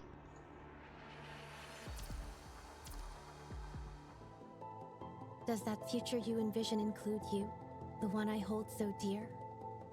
Commandant? Yes, it does. Kiss Lucia. What is this yelling at me for? Give me a second. I'm on ADHD. Please hold.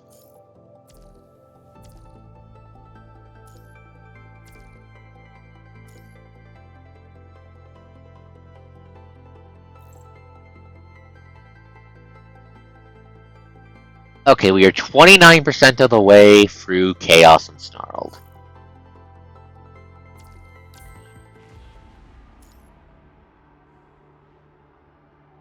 Is he about to go berserk? Yes, he is. It's a very understandable crash out.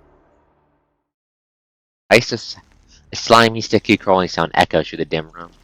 Is it time for our daily villains doing villainship? Inside a simple coral made of piles of boulders and rebars, a few flora and fauna-like hetero creatures are wandering about. The monsters walk past each other without any aggression. Instead, they move as a group towards the edge of the coral. Within 1 meter of the coral is a house-cleaning robot that is dead from running out of power. Hetero creatures shut their limbs hysterically at the slumbering machine and keep ramming into the fence that is stopping them. Oh, it's a corral, not a coral. Gradually, the commotion slows to a halt. 2 plant-like hetero creatures extend their crown upwards and grab onto the highest bar of the corral. Next, 3 amphibian-like slowly climb upward along the bodies of their kind. a struggle, they realize the slimy skin of their kind is not suitable for climbing. I don't like that! A creature leaves the process and extends its concealed blade on a limb that stabs into the body of one of its friends, pushing the fair up another level. When the last creature climbs onto the branch leading to the ground, the thin branch finally splits straight down the middle from the way. The unfortunate climber and the two plant-like header creatures tumble onto Earth, their crowns still cling to the top. The two header creatures made over the enclosure close in on their prey and begin to aggressively attack on the silent scene. Sir, a call from Lithos. Yup, this is Vonega and his bad of... Like, I was right. I was right. Okay, so this is Vonega and his bad of fucknuts. Grey Raven, they have left, sir. They left the eye, which I asked Mr. Malter to remove. Everything else is as you predicted. Your cargo is ready in the paper crane. I don't think we need the bat to know what this means. Yes, social activity also appeared in City 27. That means we should prioritize projects related to Cephalia. That name again! That name again! Why are you talking about the... Why are you bringing that up again? We saw that back in Project Winter and you mentioned that name before, didn't you? What the fuck is Cephalia? Right. We can let Mr. Monster join the project if that's okay with you. Lupus glances at the man beside her, but he's looking downwards and as quiet as the long winter night. Maybe. Meeting him was destiny steering us into the future we see now.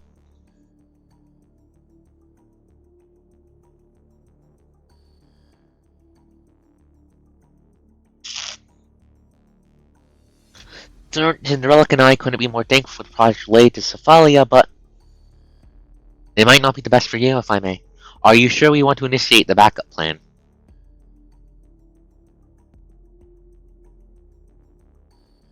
They are backup plans precisely because they will achieve the results we desire. Don't worry. What do you mean, Zena? They know what I should do next. I really hope C will become the key that you need. Who the fuck is C? Are you going to keep observing them? Zenoric points at the hetero creatures that are still attacking their prey. Get rid of them. There's no room for doubt. Only a proportion of samples display cooperative behavior. That already proves it's possible. Go and turn them into Earth-like creatures.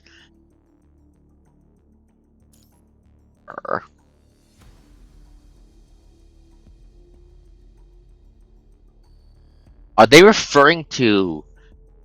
Is that her... Cephalia? Go and turn them into Earth-like creatures. That will make it easier for sentient humans to understand and manipulate them. We also need to start preparing items related to Cephalia. Yes, sure. Vonnegut looks at the girl with wings to see if she has any other concern.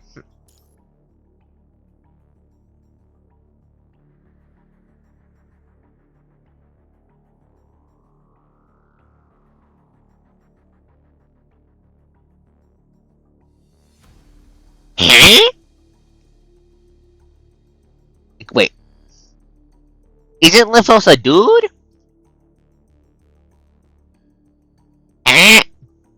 Isn't Lithos a dude? Or is that supposed to be Cinderella? Kuro, you fucked up! Vonnegut looks at the girl with wings to see if she has any other concerns. I was thinking about what Lithos said earlier, that Project Cephalia might not be the best choice for you.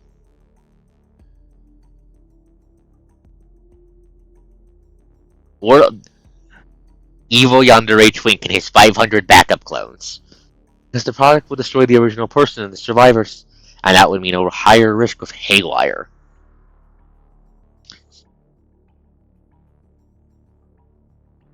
Survivors. Vonnegut, do you already have a successful punishing upload? Do you already have a successful punishing upload? But then why are you doing this? Does evolving the hetero creatures make the process easier? And destroying the original person and higher risk of haywire? Or is it supposed... Or is it Project Cephalonia destroys the original to do the uploading? Is it destructive uploading? Is that what you meant? And who is Haywire? That tower is evidence that humans discovered the key before us, but lost control of it. If we don't do anything, the unusual concentrations of the punishing virus will only create more chaotic hetero creatures. And creatures created from the red tide are difficult to predict and control, like the test samples left at the Copperfield Aquarium.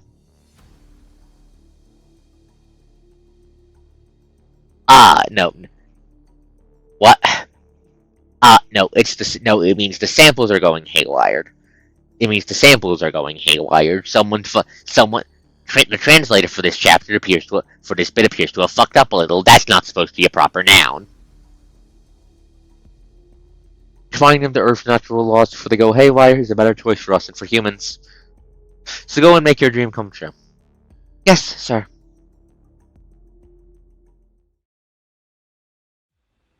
Hey, over there, go right over there. Kaboom! Yeah. Behind the scary-looking guy is a group of 4 or 5 hetero creatures. Throwing the monsters to a specific spot, the muscular construct gives them an aggressive punch, sending them flying a few meters backwards. Hello, Mon!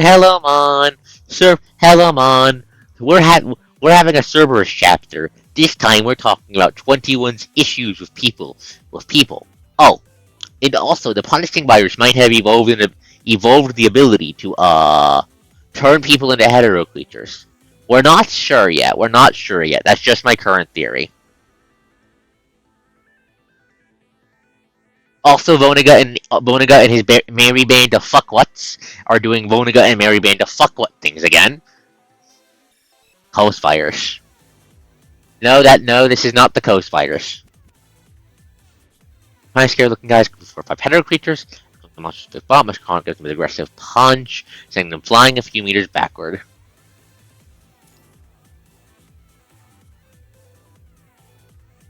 Before the monsters could get back up, they were already engulfed in flames from the explosion. Mr. Noctis, too close! What? The explosion was too close to Commandant. The Commandant. Huh? There's enough time for 21 to run free of the lasso carrying Vera. I think Liv is about to kill someone, chat. I think Liv is about to kill someone.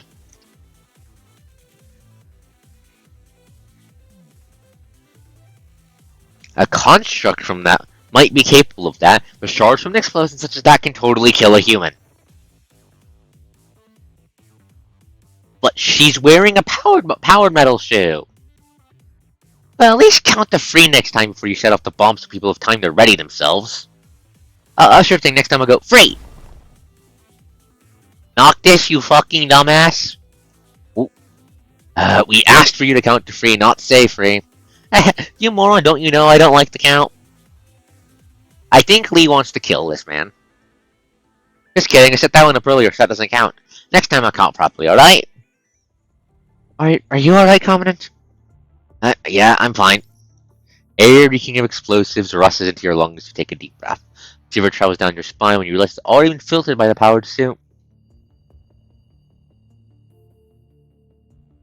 Cerberus is notable for the rough way of executing missions, but this particular Mad Dog pulled off his action now is way beyond rough. However, you managed to lose a great number of your pursuers just half an hour after leaving City 27.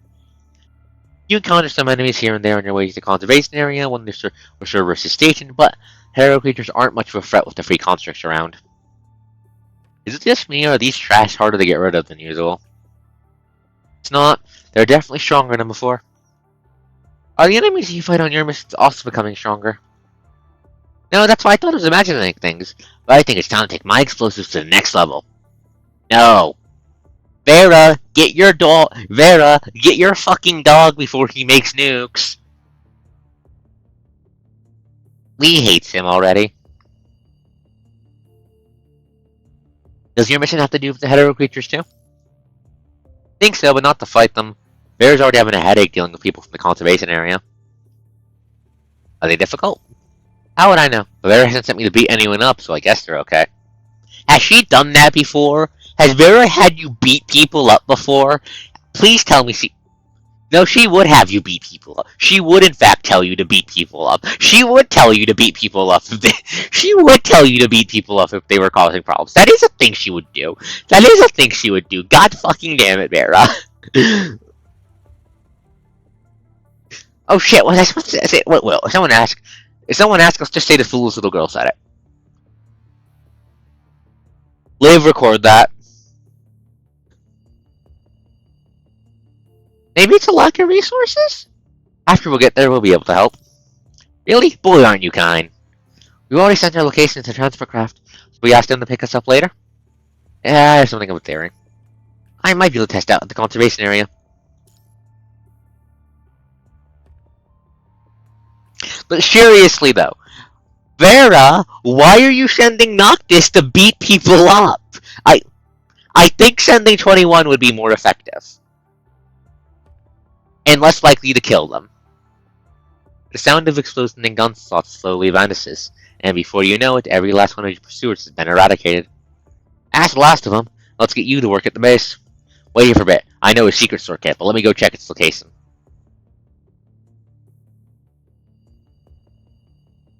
Fair enough, fair enough, fair enough, fair enough. Noctis, just to confirm, when you beat people up, you don't shove explosives down their throat, right? And you run away as I asked that question. Muscular constructs sprint straight into the knee-high undergrowth from the large road. Commandant, what caught your attention exactly? Remember what happened at the stairwell? Some hetero creatures committed suicide to become stepping stones for the rest to climb. And maybe, just maybe, maybe the heaps of hetero creatures' corpses at the first and second sites of coordinates are the results of mass suicide. Exactly. We haven't heard of the enemy committing mass suicide, but let's see if this theory was true. Why did they do it? To explode the ecosystem. I have no idea. But they actually committed suicide on purpose. And I think we're about to see some drastic changes in the battles coming up.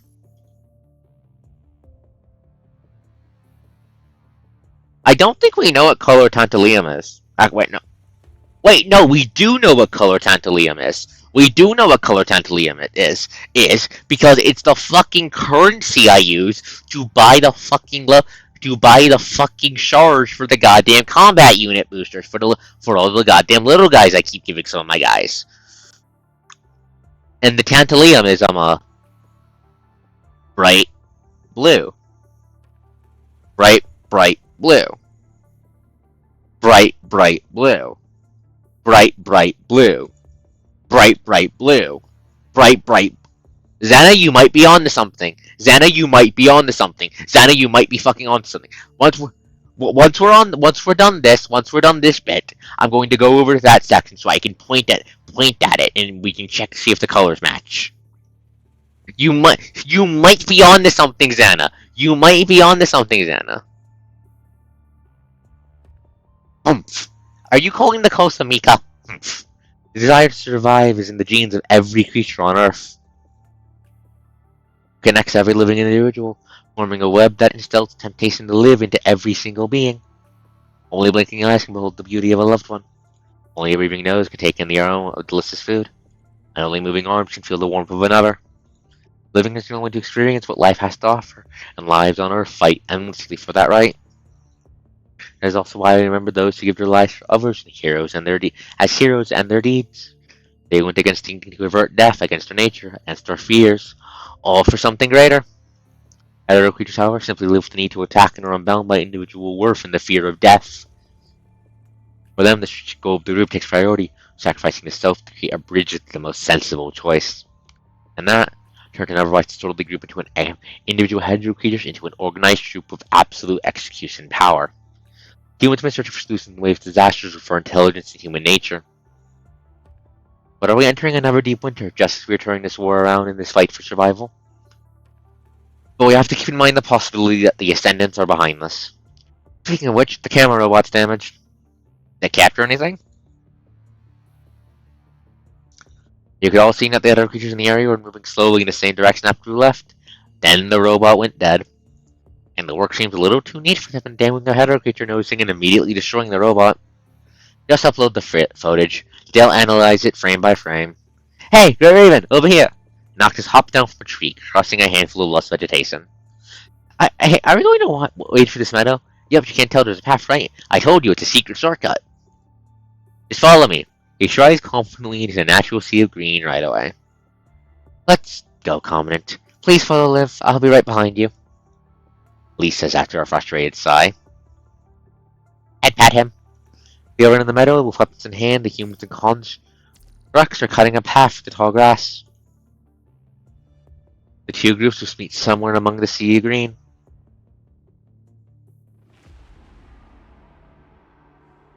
But no, let me Oh yeah, it's past midnight now. Thank you for that. Time for me to do second dailies. Please hold. This way, I don't forget to do them in the morning.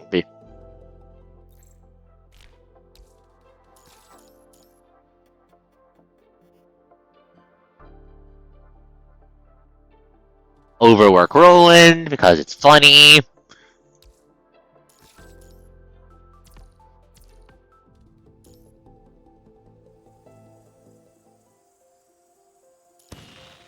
Yeah, once I'm done redoing the dailies, we're gonna double check the tantalum because I'm pretty sure Zen is onto something.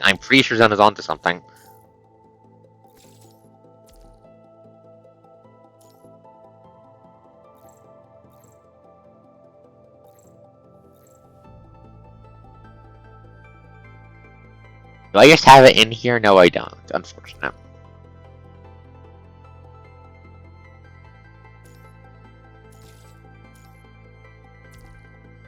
Do not rotate your coach. I am not for rotation. Anyone who says otherwise is a vicious liar.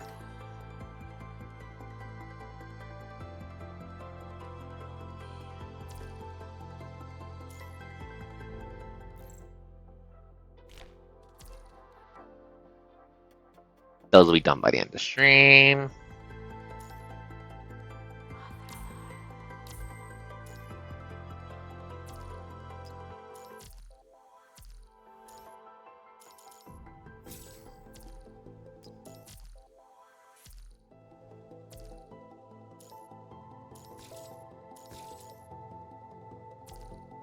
But yeah, let me double check something. Challenge. Norman Revival Plan. Tantalum Ore.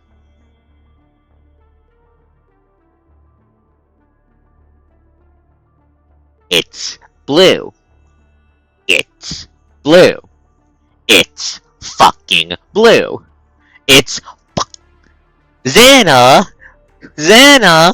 Xana, you were you might be if that's what Vonagut's doing, that would explain a lot. That would explain a lot. Does that make Cephalia?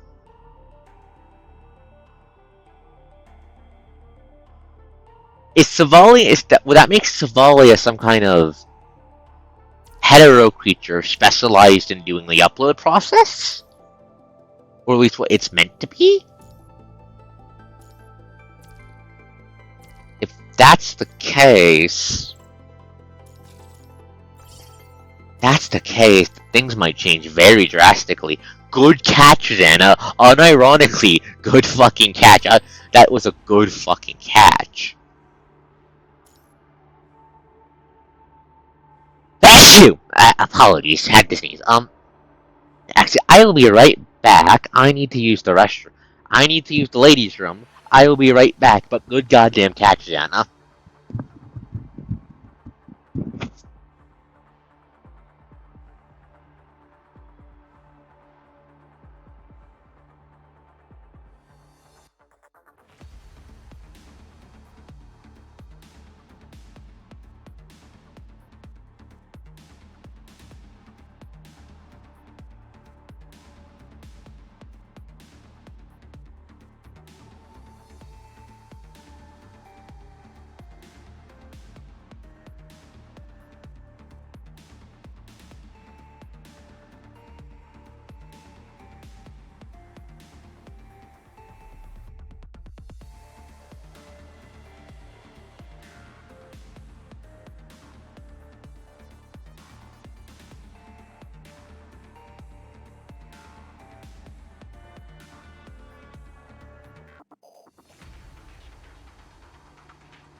close back.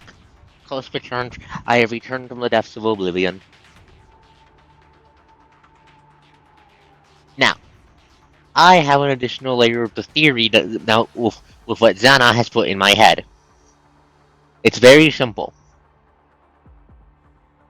If this is for the purpose of working on Vonagut's presumed goals of punishing virus-based upload technology to maximize how many people can pass the filtering in the first place,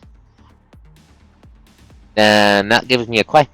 Then, what if the reason he wants the hetero creatures to be more intelligent is that the higher intelligence hetero matter can support natively, the easier the upload process becomes.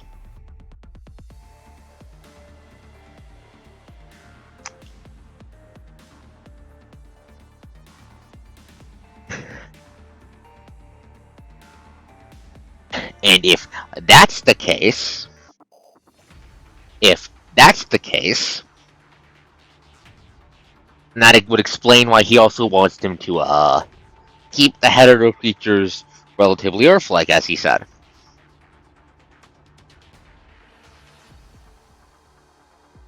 Because the most likely place you're going to find such intelligence-bearing intelligence-supporting hetero matter is from hetero creatures. Meaning that he's planning to start with by potentially taking hetero Griblies and then effectively mind-wiping them to make room to sub-the-Humi into, and by making them something more earthly, that lessens the issues of dysphoria upon the mind. I mean, there's still going to be a shit ton of issues, of course, but it's a good first step for minimizing it, especially if the punishing virus manipulating abilities of the Ascendants allow them to then reshape the body, which could also be used as an excellent hook to try and convince a prospective Ascendant to try and pass the filtering. Now that I think about it, it would provide an additional kick for them to dish out motivation-wise. It's all coming together, I think. It's all coming together, I think.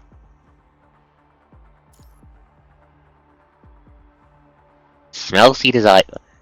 21, what are you doing? 21, what are you doing?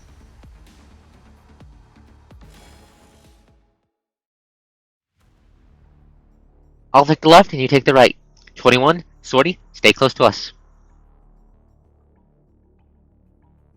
I'm not sure. I am not done growing yet. Right. 21 walks to the other side of the road with a blank face and focuses on some marks left on the undergrowth in the mud.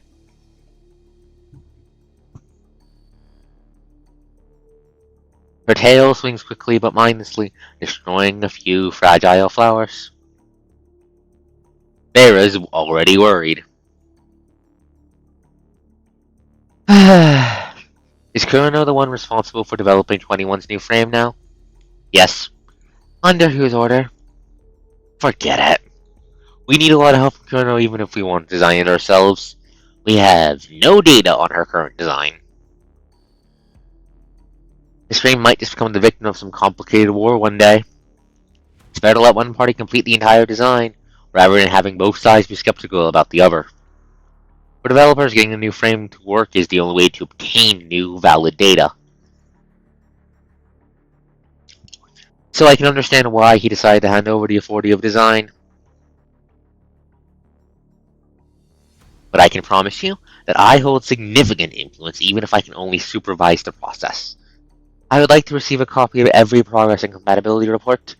This is a reasonable request from the supervisor of Note 21, right? I'll see to it as long as the classified development information is kept safe.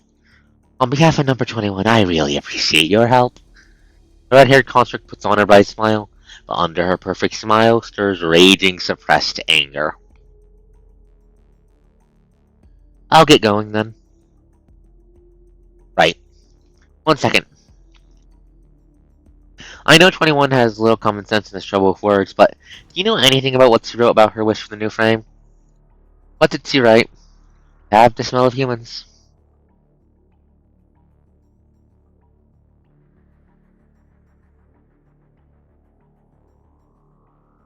Ever since she returned from a mission in a little town, the smell of humans became one of her favorite phrases. Is that the mission back in that must be the mission back in Lucia and Luna's hometown, where Kuro decided to inflict piles of psychic damage upon her and the coast via Luna's memories. God, I hate those guys. I hate them more than Vonnegut and his merry band of fuckwads. They were never paid much attention to when it appeared in daily squabbles with Cerberus. Smell of humans? That is something that becomes non-existent the moment someone chooses to become a construct. Noctis is no brighter, and Vera would give him a painful kick the moment she heard something like him say something like that. But for someone who is robbed of her human experience, crazy phrases like this seem oddly fitting. But nobody knows what 21 still needs to become the human she imagined. The original goal was to provide her with some extra options on top of stability. But live testing has shown that the frame cannot follow her wishes if it's to maintain stability. And as far as frame stability goes, most constructs experience frame fear and panic when the imagined self is different from their actual self. Basically, it's when their inner self cannot accept reality. Or in other words, it's when you give them fucking dysphoria, they go crazy. Does 21 really know her heart? She's showing a lower compatibility in the human-like frame than her current frame. 21, can you find what you are desperately looking for? Captain, is Buddy going to die? If you were the one who's lost, are you going to sit there and wait for death? No, I'll come back to be with you. You should know more than anything else that Buddy isn't going to give up so easily. Right. Having some motivation recovered, 21 rushes back to her research area. I found some footprints! Over there!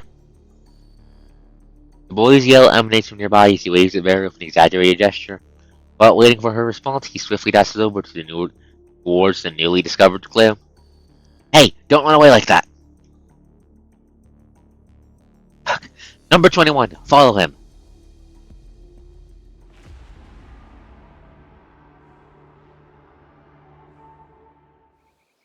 Look here!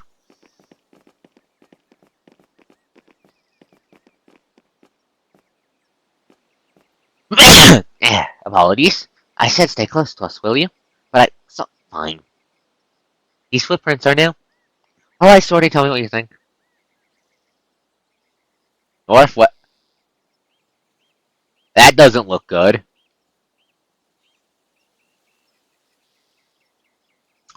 Look at the heel of this footprint. It's missing a piece. It looks like Auntie Veins. What do you mean? She lives close to me, so we talk every day. Yes, she's complaining about the cracks all over her shoe. She didn't have time to get it fixed. Weird. Only footprints from one foot. The footprints are getting messy from here. Does he bump into the hetero creatures here? But why would she run so far all by herself? Let's keep going. I don't like the look of that. Talents is right. You know your conservation area very well. Of course, I'm not like that cold-blooded one. Everybody is nice to me. Of course I should help them back. Kid, are you mean to her because you're mistaking her being a goddamn introvert with her hating you? I just don't understand her. She took all the help for granted and still remains so distant. That's why I want to find everyone. I don't want to see their tears. Just a reminder that I can't promise you will find them. I don't like that fucked up flower. Chat, that fucked up flower is breathing. I see footprints on the fucked up flower. Understandable, Xana. Understandable, Xana. He has a punchable face.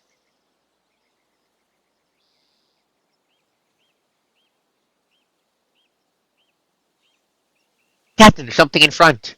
Like the fucked up plant. A flower. Never seen this kind before. Have you, Shorty? No, never. What is this? Alright, we didn't walk that far, but these trees, they look nothing like what I remember. Stay calm. The smell makes me uncomfortable.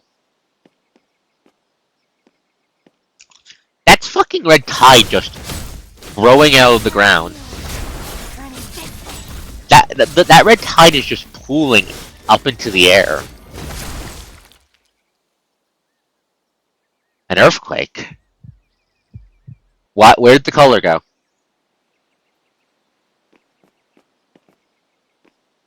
The ground is shaking. What's going on? 21? Uh, 21? I don't know what's going on, but my head hurts a lot. It's because of the restraint, or... Here we are again. Why don't you lot just go home to your mommy? Used to fight 21, take off and understood. Come on, stay away from enemies, resties. No. Come on. 21. 21, shoot, come on, girl. Girl.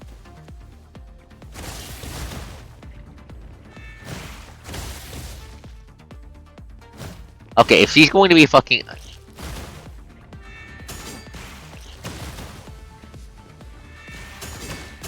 Why are they attacking each other? Or are they attacking the fucked up flower?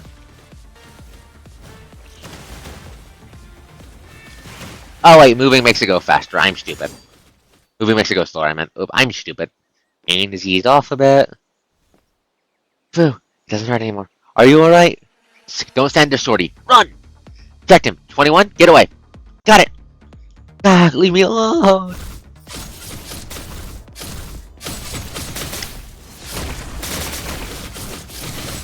Fuck that one up, fuck that one up, fuck that one up, fuck that one up.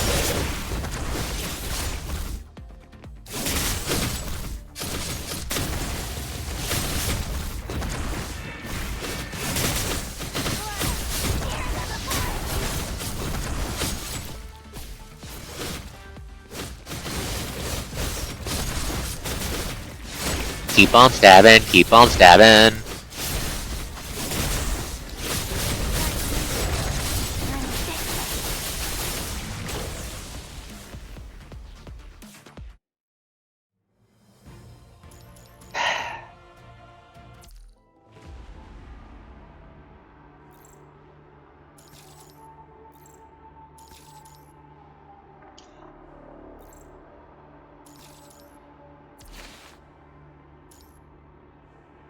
Yeah, those flowers don't look right, but that doesn't look right more. That does not look right more. That... What the fuck is that?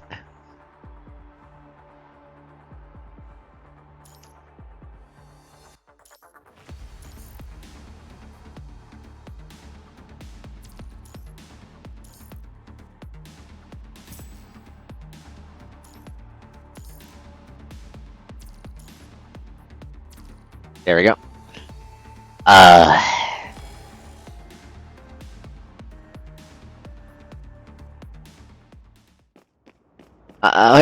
I'm passing out. Keep up.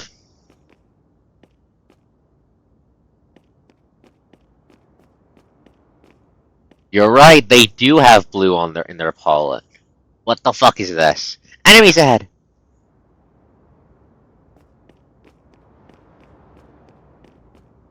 No, you're right. There's blue and purple in the flowers. What the fuck is this shit? But yeah, you're right. The pollen is blue. Why is the pollen blue?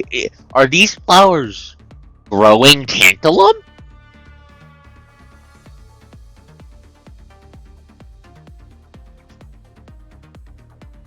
Are they fucking growing tantalum here? Are they growing it like fucking weed?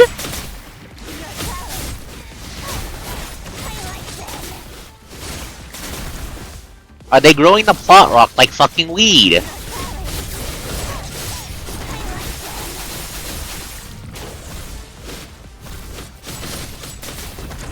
Are they growing the fucking plot rock in the plants like fucking weed?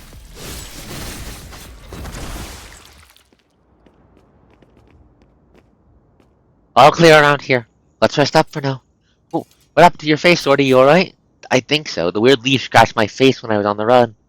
Oh, he's dead. Oh, he's dead. Guys, I found something. Ouch. Let me take a look. Take this. Use it to clean your wound first. I'll send you back just to be safe. No, don't. We already found the clue. You only need to. The injury is too risky for you, but it's just a tiny scratch. And you must listen to me. Do you know the forest here? From there onward, it's nothing like what I remember. I can hear footsteps. The enemies are coming. Can't they just give us a break?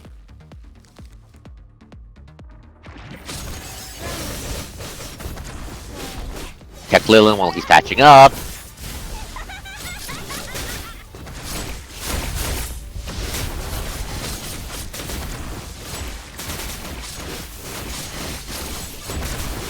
I love watching the blood spurt out of him. It's so fucking cool. And dead.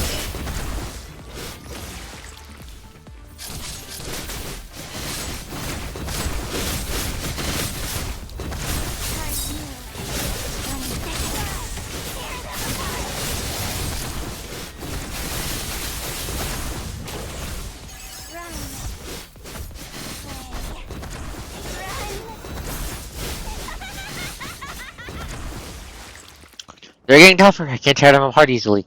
Indeed, I feel that too. Better get someone to pick us up. Initiating comms. Hello, Vera here. Base, do you copy? Can anyone hear me? I need someone to pick us up. What's going on? Hey, you. I think I just saw them. Oh, he does not look okay. Hey, Hey! His smel's getting strange. Follow him! Got it! I think he's- I think we're about to see how the monsters get made, chat.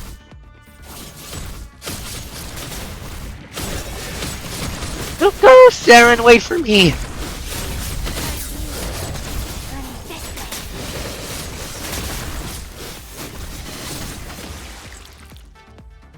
I think I just saw them.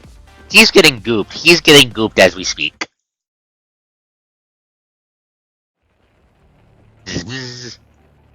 Still can't get through? Odd. Communication signal disrupted, but it was still working yesterday. Is this stuff jammed? It's been stored in the exclusive block all this time, so technically this can't happen. Well, the two of them talk. The conch persistently attempts to adjust the equipment's parameters, only to hear static noises off and on. How about this? There's no other option right now. I'll just stay here and try my luck with it. I'll keep you updated once there's any progress. The conch gives you and Noctis a nod before turning back to work on the malfunctioning device. Let's look around first. Showing no objection, Noctis shrugs and proceeds to follow you out of the transport craft. I'm sorry, Covenant, did I hurt you? As you step out the craft, Liv rushes over, almost colliding with you while clutching a medic box in her hand. You're fine, Liv, I'm okay. Don't worry, you didn't actually bump into me. Are there a lot of casualties? The medic said they've already provided treatment to all the wounded after the incident, but we just noted various degrees of deterioration in everyone's wounds. Even with sufficient doses injected, the serum seems to not be working as efficiently as expected.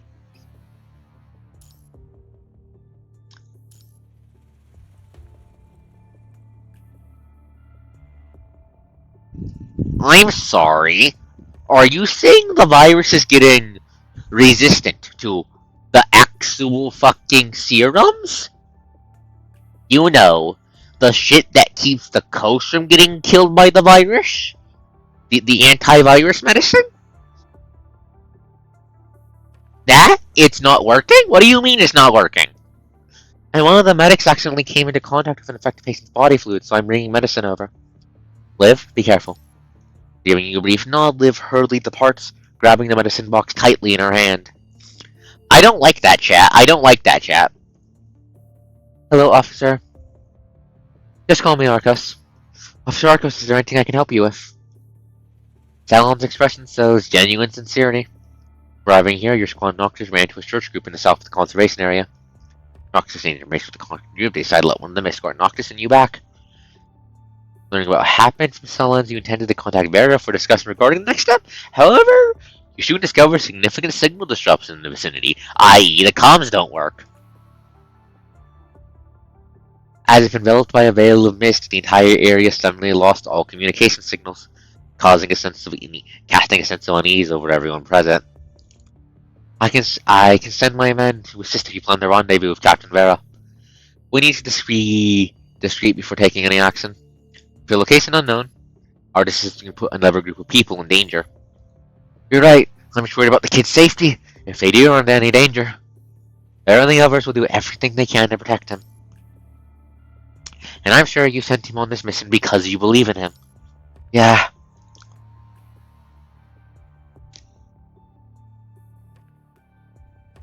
Knowing that believing in someone and being worrying about them is not contradictory, as the leader of the conservation area, however, Silence has to maintain a composed demeanor for the sake of his people.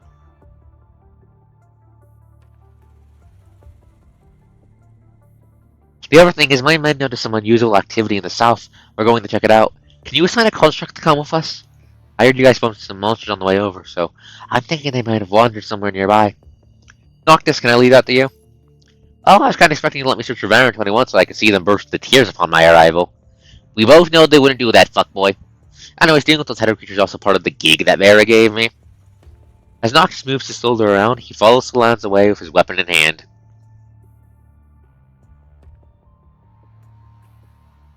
Vera's team has already relocated their tents from the military encampment to the conservation area. They have their devices, these running a thorough analysis of the available data. Lee, how's it going?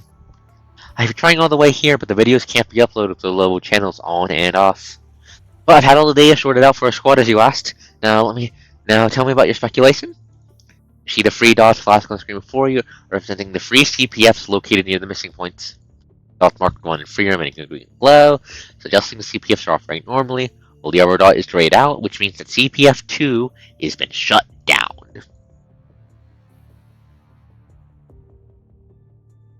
Using each of the 3 dots in the center, Leo highlights the range of influence for each CPF. Coincidentally, all 3 of your missing points fall within the boundaries of the respective circles. Our current location is right here. That said, Lee marks the conservation area with a new dot.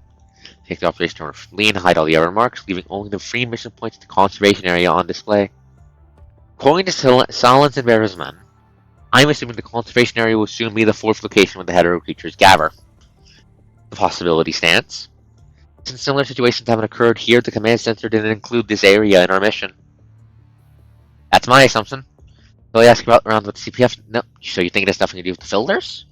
You know what, Lee, and slide your finger across the terminal, causing the map on the screen to zoom out gradually, revealing a wider area.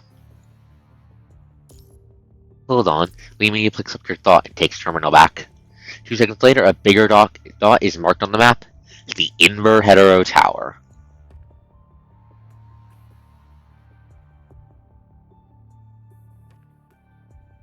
Then the clean zone center on the tower comes into view, and a ring area outside which the 3 missing points in the conservation area fall.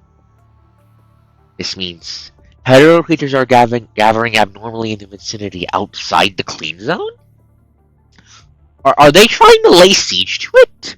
Are the fuckers trying to lay siege to the clean zone? We haven't even finished building it yet. But we haven't collected enough evidence yet, so this is just speculation. If this is true, it means the enemy has secretly started an even fiercer counterattack after he's just gained an upper hand in this war. If events unfold as anticipated, the first area reclaimed on Earth, symbolizing hope for mankind, may become a secure but enclosed prison. If the hetero creatures in the entire ring area somehow learn to work together, the absolute safety of the clean zone will need a reconsideration for sure. Report! I picked up a signal. The contractor is knocked by the transmitter and the transfer craft bursts into the tent and almost stumbles upon entering. Okay, dude, give me the data. But hear me, transmitter plays a captured call, and only a few words can be discerned from the audio due to the overwhelming static noise. Sounds like Vera's voice. There's no way we can reach her now with the current signal disruption. Can we track down her location through this? Only more advanced communication device can manage that. Unfortunately, this one we have on hand isn't one of those. This was initially planned as a simple mission. We didn't request any advanced tech except for the standard equipment. I could know this earlier. Neglecting the constructor complaint, Lee's focus seems to be drawn by something concealing the tent. Sensing his unusual behavior, you follow his gaze and direct your attention towards the same spot.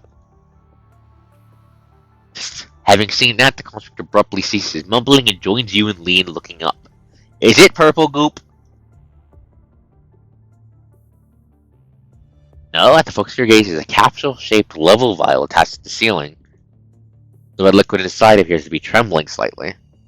An earthquake? But sure doesn't feel like one.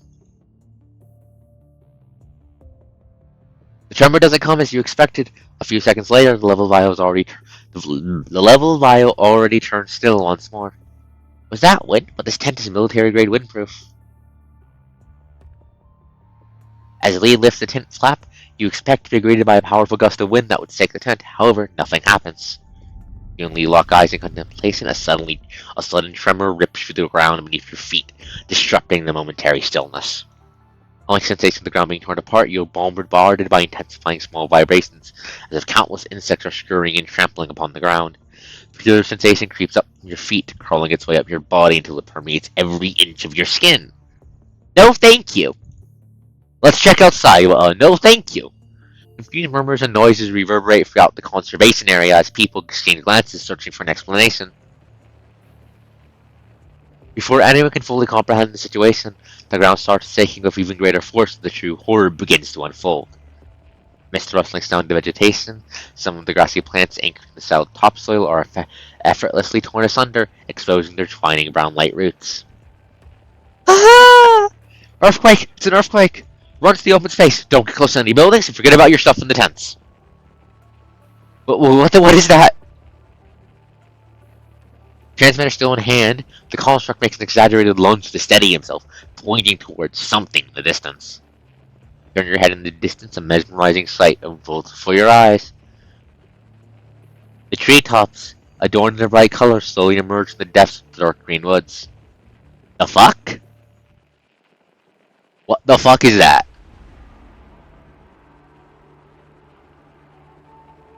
Uh,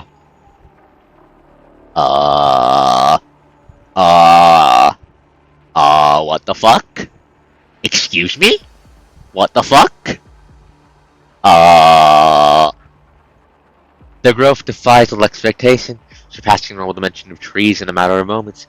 Their roots soon materialize above the woods without even touching the soil. These roots are connected to stocky stems, or originating from a central wooden body that appears unbending. In other words, these tree crowns are branches extending from one tree. Now, it is inaccurate to refer to it as one tree. It resembles a plant composed of various intertwined parts, chaos existing in the form of a living organism, and it can only be remotely categorized as a plant as it exhibits both wood-like texture and patterns. That is a dungeon! That is a whole ass fucking dungeon! A globular forest. This is the only phrase you can imagine you can manage to form within your mind. I'm not sure if this was on purpose. I'm not. Oh yeah, I noticed that. PGR streams tend to run on a bit longer, but good catch. But a globular dwarf analysis. Shit's fucked.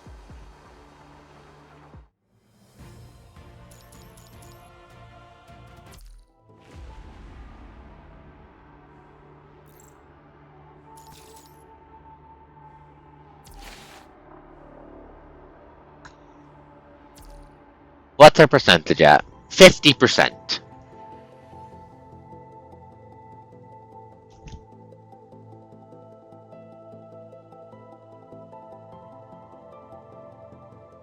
Infinite loop, source beacon, stars ensnared.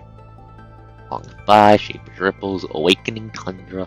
I'm just looking and thinking.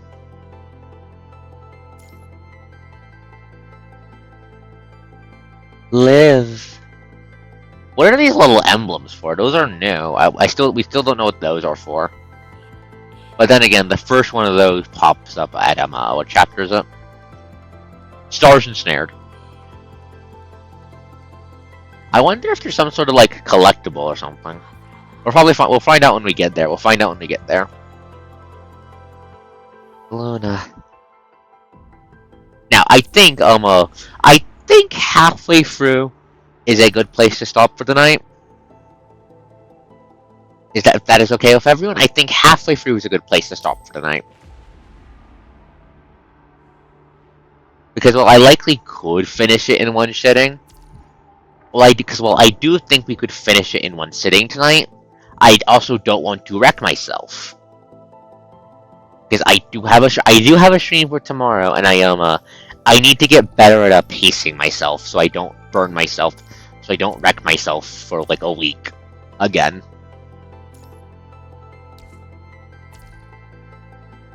But that is fucked. Yeah. Thank you. I'd like to stream longer. I'd like to do like big fucking streams at some point, but because like streaming for 8 hours straight to fight to stab Leviathan in the dick 27 times was fun. However, as I sensed the front of yep. However,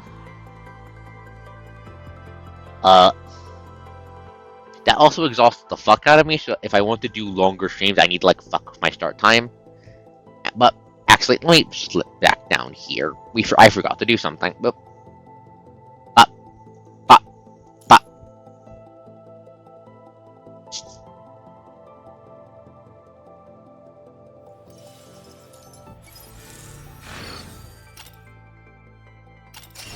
come on, streamer luck.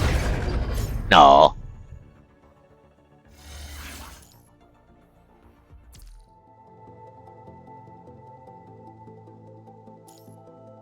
I'm not going to burn all my goddamn resources, Lamau.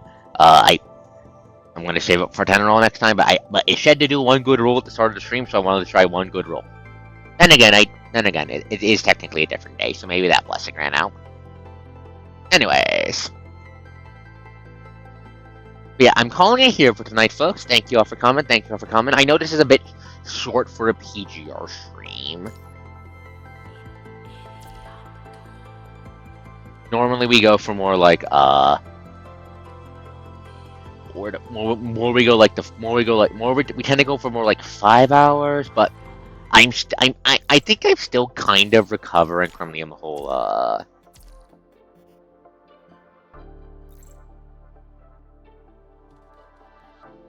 Hello Salome. I give you hugs. And no, you didn't arrive late.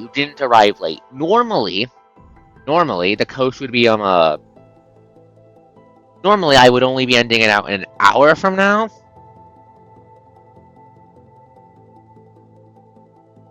However, and Wope is here too. Apology, Salome. Normally I'd continue streaming. Normally I would be continuing streaming to like the 5 hour mark, but I'm still recovering from the big Woo stream, and I really want to make sure I actually get back into the full streaming week this week. I'm done. I'm sick of doing a complete streaming week, so I really want to make sure I get back into it. But nice to see you two. I'm glad you. Even if it's only at the end. I'm glad you two popped up. Yeah, I went for 8 hours. That was fun. That also kicked the shit out of me. I can do 5 hours. I can do 6 hours occasionally. But that 8 hour stream kicked my goddamn ass. Yes! It was to kill an evil god. And T-pose at it. I had to do it. Also, I was expecting it to only take 4 hours. I was only expecting it to take like 4 to 5 hours. I was not expecting it to take 8 hours. I just made a promise. Stream doesn't end until I kill Leviathan. And it took longer than I expected to kill Leviathan.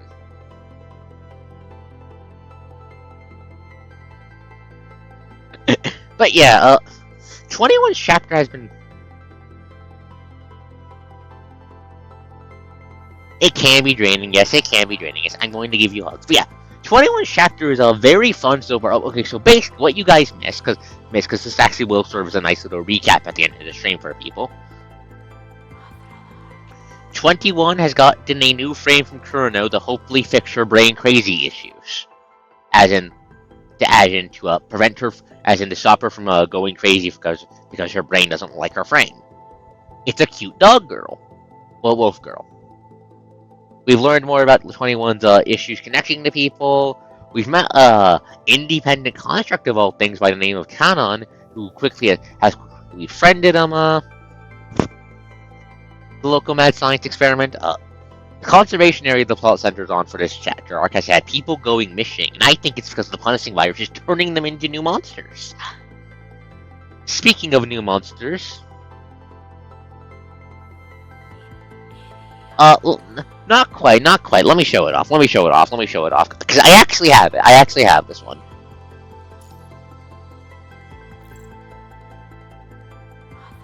Where's the dog? Oop. This is this frame. Head pat, head pat, head pat, head pat, head pat, head pat, head pat, head pat, head pat. She's a socially awkward gremlin. Co-shaped. No, not co-shaped. She's Anna-shaped, not co-shaped. No, she's not. She's not a co-shaped creature.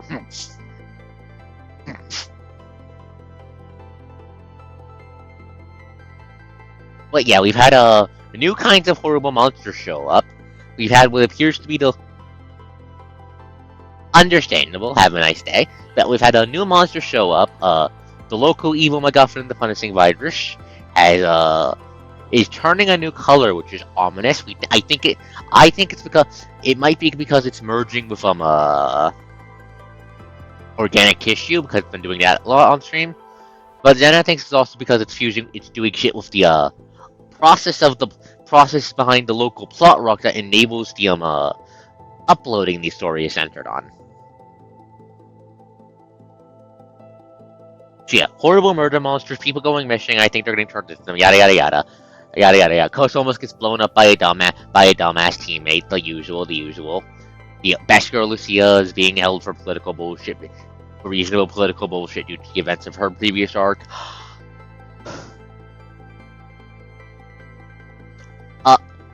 Think less, yes, but think less cybernetic, more gray goo. Think less cybernetic, more gray goo. We think it's like melting them in the goop, and the goop turns into monsters, or at least something like that. We still don't know yet. We haven't seen them up yet. However, we've had a local lead one of the two pro tag teams investigating this into a fucked up zone. He got hit by one of the evil fucked up plants and is now tripping balls apparently and seeing the missing people. So I think we're about to see what the hell is going on next time I stream PGR, and checking the timeline. The next Punishing Gray Raven stream will likely be the 28th of November. Maybe the 21st. Yeah, biomechanical is how it manifests, but you need to remember that when you cut open a hetero creature, it's all punishing virus, just acting as different thingamajiggies. But yeah, very fun stream. Normally, like I said, normally I'd be going further, but well, I want to make sure I do a full streaming week. Yes, it is very Evangeline core. I have actually the punishing virus group that melts people and the monsters normally is called the Red Tide, even so the Red Tide. So yeah, very Evangeline coded. Evangeline is a surprisingly big influence on Gacha, probably because of Honkai. I'll send the VODs. Don't worry. This is gonna have VODs uploaded for you and her to watch later. Like I said, I have like 90% of my playthroughs at like the very beginning on stream, recorded on VODs in my YouTube channel, and I did a recap of the bits I didn't do. So yeah, you should be able to watch this. You still can't find this shirt. Unfortunate. You might need the commissioner shirt for your model. However, before I go rambling again, have a good night, VOD watchers. Have a good night, any lurkers. This is ArkosDawn, the coast that does the most. See you all next time. Bye!